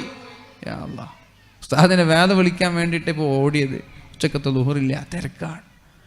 കേൾക്കണം നിങ്ങൾ, മഹാനായ ടിപ്പു സുൽത്താൻ എന്ന് പറയുന്ന അള്ളാഹുവിൻ്റെ വലിയനെ മനസ്സിലാക്കിയിട്ടില്ല ചെറുപ്പക്കാരാ നിങ്ങൾ ടിപ്പു സുൽത്താൻ ആരാണെന്ന്. RSSകാരുടെ വർഗീയ ശക്തികളുടെ ചരിത്രത്തെ പരസ്യമായി വ്യഭിചരിച്ചുകൊണ്ട് ഇല്ലാത്ത നുണപ്രചരണങ്ങളും കുപ്രചരണങ്ങളും ചരിത്രങ്ങളിലൂടെ തിരികെ കയറ്റി തീവ്രവാദിയാക്കി വർഗീയവാദിയാക്കി ചിത്രീകരിക്കാൻ ശ്രമിക്കുമ്പോ ആരാണ് ടിപ്പു സുൽത്താൻ എന്ന് നമ്മളൊന്ന് ആലോചിക്കണം. ആരാണ് ടിപ്പു സുൽത്താൻ എന്ന് പറഞ്ഞാൽ, ഇന്ത്യ രാജ്യത്ത് ഇന്ത്യയുടെ നന്മയ്ക്ക് വേണ്ടി, ഇന്ത്യയുടെ വികസനത്തിന് വേണ്ടി, ഇന്ത്യയുടെ സ്വാതന്ത്ര്യത്തിന് വേണ്ടി ടിപ്പു സുൽത്താനെ പോലെ സ്വാതന്ത്ര്യം ചെയ്ത ഒരു സമരസേനാനിയും ഇന്ത്യ രാജ്യത്തില്ല.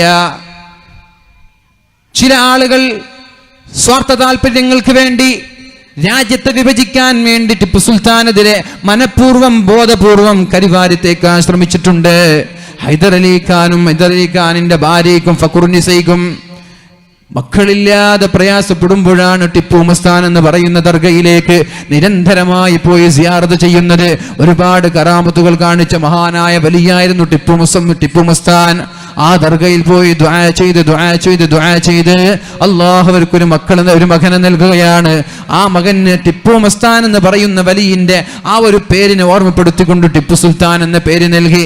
12 വയസ്സുവരെ ഇസ്ലാമികമായ സൂഫി വിദ്യാഭ്യാസം നൽകി ടിപ്പു മസ്താനെ പോലെ വലിയൊരു വലിയാക്കി മാറ്റാനാണ് ഉമ്മയും ഉപ്പയും ആഗ്രഹിച്ചത്. അതുകൊണ്ട് തന്നെ വുളൂഇല്ലാതെ പാല് നൽകിയിട്ടില്ല ഉമ്മ മുലപ്പാല് വൃത്തിയാക്കാതെ, സ്തനങ്ങൾ മാറിടങ്ങൾ വൃത്തിയാക്കാതെ മഹാനായ ടിപ്പു സുൽത്താൻ പാല് കൊടുത്തിട്ടില്ല. മഹാനായ സുഫിയനാണ്, നമ്മൾ ടിപ്പു എന്ന് കേൾക്കുമ്പോൾ ഒരു രാജാവായി കാണുകയാണ്. ചരിത്രം പഠിക്കാത്തത് കൊണ്ടാണ്.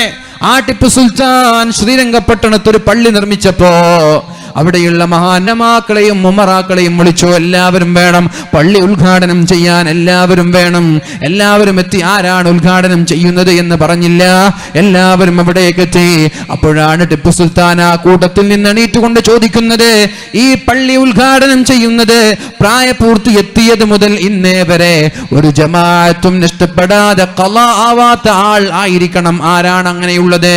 ഉലമാക്കളുണ്ട്, ഉമറാക്കളുണ്ട്, പല ആളുകളും ഇരിക്കുന്ന സദസ്സിൽ നിന്നാണ് മഹാനായ ടിപ്പു സുൽത്താൻ ചോദിക്കുന്നത്.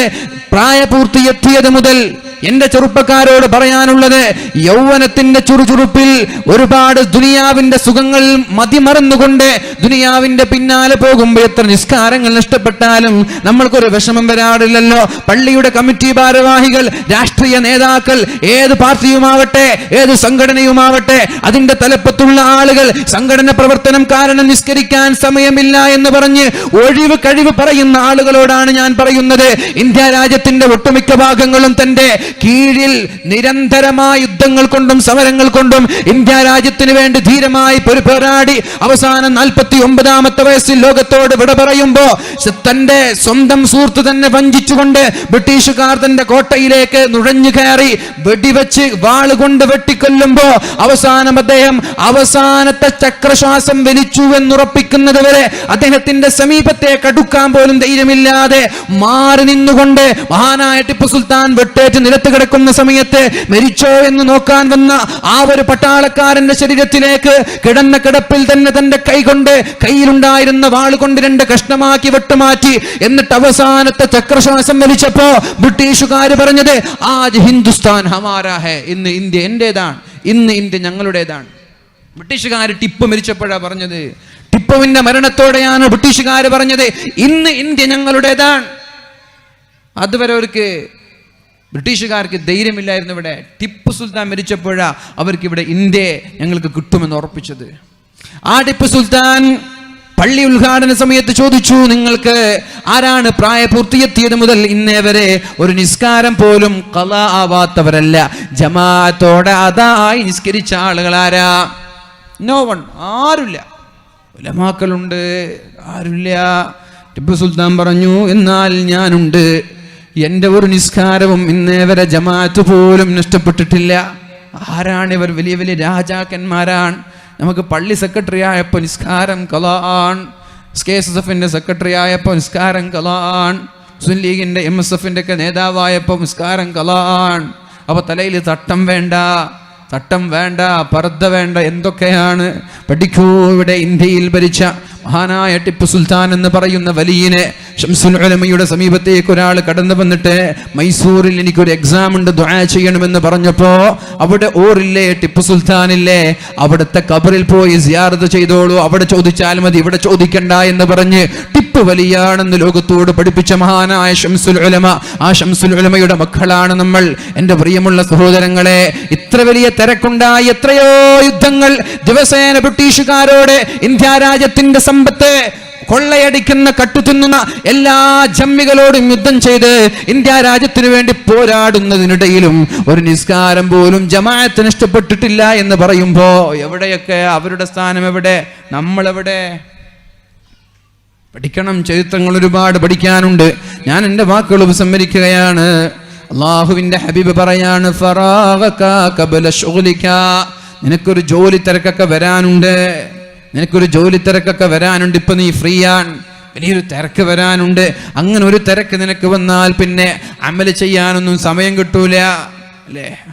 എന്തെങ്കിലും സംഘടന പ്രവർത്തനങ്ങളിലോ പള്ളിയുടെ ഉത്തരവാദിത്തങ്ങള്, നാടിന്റെ ഉത്തരവാദിത്തങ്ങൾ, രാഷ്ട്രീയ ഉത്തരവാദിത്തങ്ങളൊക്കെ വന്നാൽ പിന്നെ വിചാരിച്ചതുപോലെ നിസ്കരിക്കാനും നോമ്പെടുക്കാനും പിന്നെ തസ്ബീഹ് ചെല്ലാനും ഖുർആൻ ഓതാനൊന്നും സമയം കിട്ടി എന്ന് വരില്ല.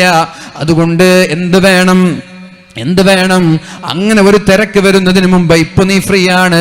ഈ ഫ്രീ ഉള്ള സമയത്ത് നന്മകൾ ഒരുപാട് ചെയ്യണമെന്ന് മുഹമ്മദ് റസൂലുള്ളാഹ്. അഞ്ചാമത് അല്ലാഹുവിന്റെ ഹബീബ് പറഞ്ഞു, നീ പ്രതീക്ഷിക്കാതെ നിന്നിലേക്കൊരു അതിഥി വരാനുണ്ട്.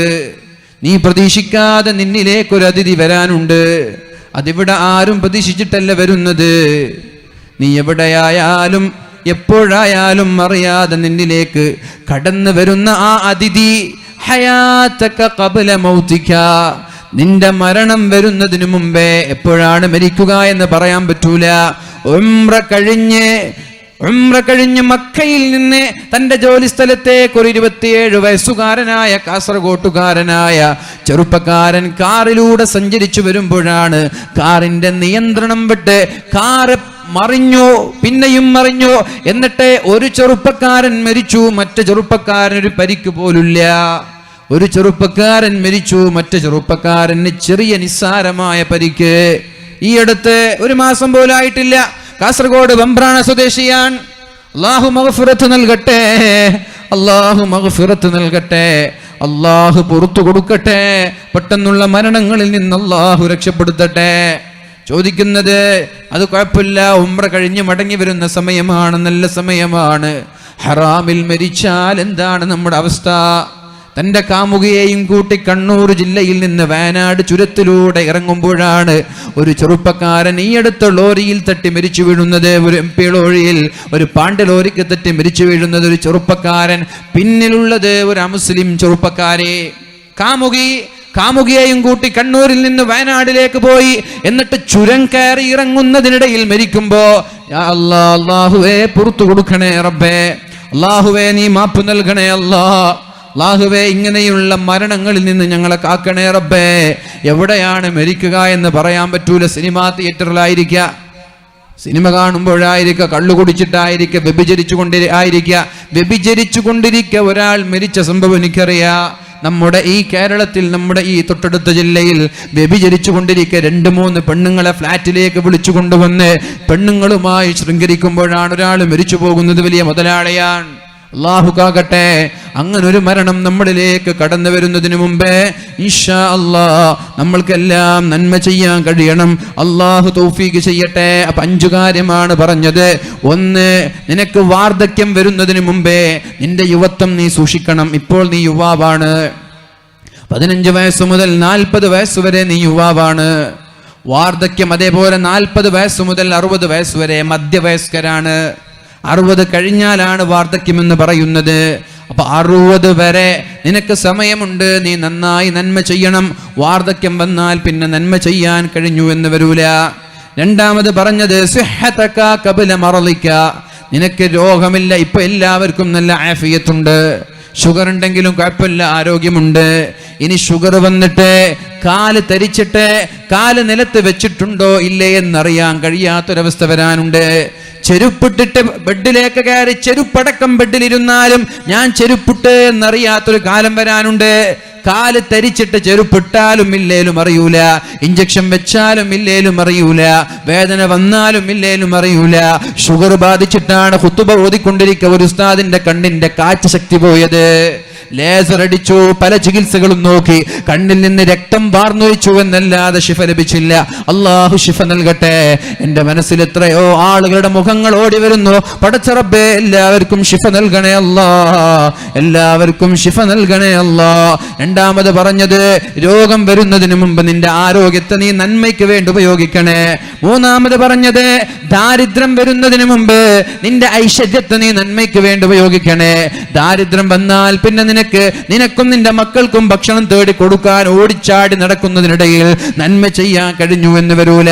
അതുകൊണ്ട് ഇപ്പോൾ തന്നെ മാക്സിമം നന്മ ചെയ്യാൻ ശ്രമിക്കണേ. 4ാമതായി പറഞ്ഞത് ഫറാഗക ഖബ്ല ശുഗ്ലിക, വലിയ തിരക്ക് വരാനുണ്ട്, വലിയ കമ്മിറ്റിയുടെ ഉത്തരവാദിത്തങ്ങൾ വരാനുണ്ട്. അങ്ങനെ ഉത്തരവാദിത്തം നിന്നിലേക്ക് കടന്നു വന്നാൽ പിന്നെ നിനക്ക് ഖുർആൻ ഓതാൻ സമയം കിട്ടൂല, ദിക്ർ ചൊല്ലാൻ സമയം കിട്ടൂല, ളുഹാ നിസ്കരിക്കാൻ കിട്ടൂല, ളുഹറിന് മുമ്പ് 4 ശേഷം 4 നിസ്കരിക്കാൻ സമയം കിട്ടൂല. ജോലിയുടെ ഇടയിൽ 5 മിനിറ്റാണ് ഗ്യാപ്പ് തരുന്നത്. ആ ഗ്യാപ്പിൽ പോയി ളുഹർ നിസ്കരിച്ച് വരണം. അപ്പോഴെവിടെയാ മുമ്പ് 4 ശേഷം 4. അങ്ങനെയൊക്കെ ഒരു സമയം വരുന്നതിന് മുമ്പ് നന്മ ചെയ്യണേ. ഹയാതക ഖബ്ല മൗതിക, ഹയാതക ഖബ്ല മൗതിക, നിനക്ക് മരണം വരുന്നതിന് മുമ്പേ നിന്റെ ജീവിതത്തെ, നിന്റെ ആരോഗ്യത്തെ, നിന്റെ ആയുസ്സിനെ നന്മയ്ക്ക് വേണ്ടി ഉപയോഗിക്കണേ. വൽ അസ്ർ വൽ അസ്ർ ഇന്നൽ ഇൻസാന ലഫീ ഖുസ്ർ ഇല്ല الذين آمنوا وعملوا الصالحات وتواصوا بالحق وتواصوا بالصبر. സ്വഹാബാക്കൾ പരസ്പരം കാണുമ്പോൾ ഈ ആയത്ത് ഓതി കൊടുക്കുമായിരുന്നു. രണ്ട് സ്വഹാബാക്കൾ പരസ്പരം കണ്ടാൽ അസ്സലാമു അലൈക്കും വഅലൈക്കും സലാം വൽ അസ്ർ ഇന്നൽ ഇൻസാന ലഫീ ഖുസ്ർ ഇല്ലല്ലദീന ആമനൂ വഅമിലുസ് സ്വാലിഹാത്ത് വതവാസൗ ബിൽ ഹഖ് വതവാസൗ ബിസ്സബ്ർ. അസ്സലാമു അലൈക്കും വഅലൈക്കും സലാം വൽ അസ്ർ. കാലം തന്നെയാണ് സത്യം. മനുഷ്യൻ മഹാനഷ്ടത്തിലാണ്. ഇന്നൽ ഇൻസാന ലഫീ ഖുസ്ർ. തീർച്ചയായും മനുഷ്യൻ മഹാനഷ്ടത്തിൽ തന്നെയാണ്, മഹാപരാജയത്തിൽ തന്നെയാണ്, വമ്പിച്ച പരാജയത്തിലാണ്. ആരൊഴികെ? ഇല്ലല്ലദീന ആമനു, അള്ളാഹുവിൽ വിശ്വസിച്ച ആളുകൾ ഒഴികെ, വഅമിലുസ് സ്വാലിഹാത്ത്, അള്ളാഹുവിൽ വിശ്വസിച്ച് നന്മ ചെയ്ത ആളുകൾ ഒഴികെ, വതവാസൗ ബിൽ ഹഖ്, പരസ്പരം നന്മ കൊണ്ട് ഉപദേശിക്കുന്നവരൊഴികെ. നന്മ കൊണ്ട് ഉപദേശിക്കുമ്പോൾ ചൂടി വരാൻ പാടില്ല, ചൂടാവാൻ പാടില്ല, ദേഷ്യപ്പെടാൻ പാടില്ല. അയാൾ നിൻ്റെ ഒരു തെറ്റ് കാണുമ്പോൾ തെറ്റാണേ സൂക്ഷിക്കണം, നീ ആരുടേത് പറയാൻ ചോദിക്കരുത്. വതവാസൗ ബിൽ ഹഖ്, നന്മ കൊണ്ട് ഉപദേശിക്കുമ്പോൾ അൽഹംദുലില്ലാഹ്, താങ്ക് യു, അല്ലെങ്കിൽ ജസാക്കല്ലാഹ്, ഇത് പറയാൻ പറ്റണം. അള്ളാഹു തൗഫീഖ് ചെയ്യട്ടെ. വതവാസൗ ബിസ്സബ്ർ, പരസ്പരം ക്ഷമ കൊണ്ട് ഉപദേശിക്കുന്ന ആളുകൾ ഒഴികെ എല്ലാവരും ഇഷ്ടത്തിലാണ്. അള്ളാഹു നമ്മളെ രക്ഷപ്പെടുത്തട്ടെ. ഞാൻ എൻ്റെ വാക്കുകൾ ഉപസംഹരിക്കുക.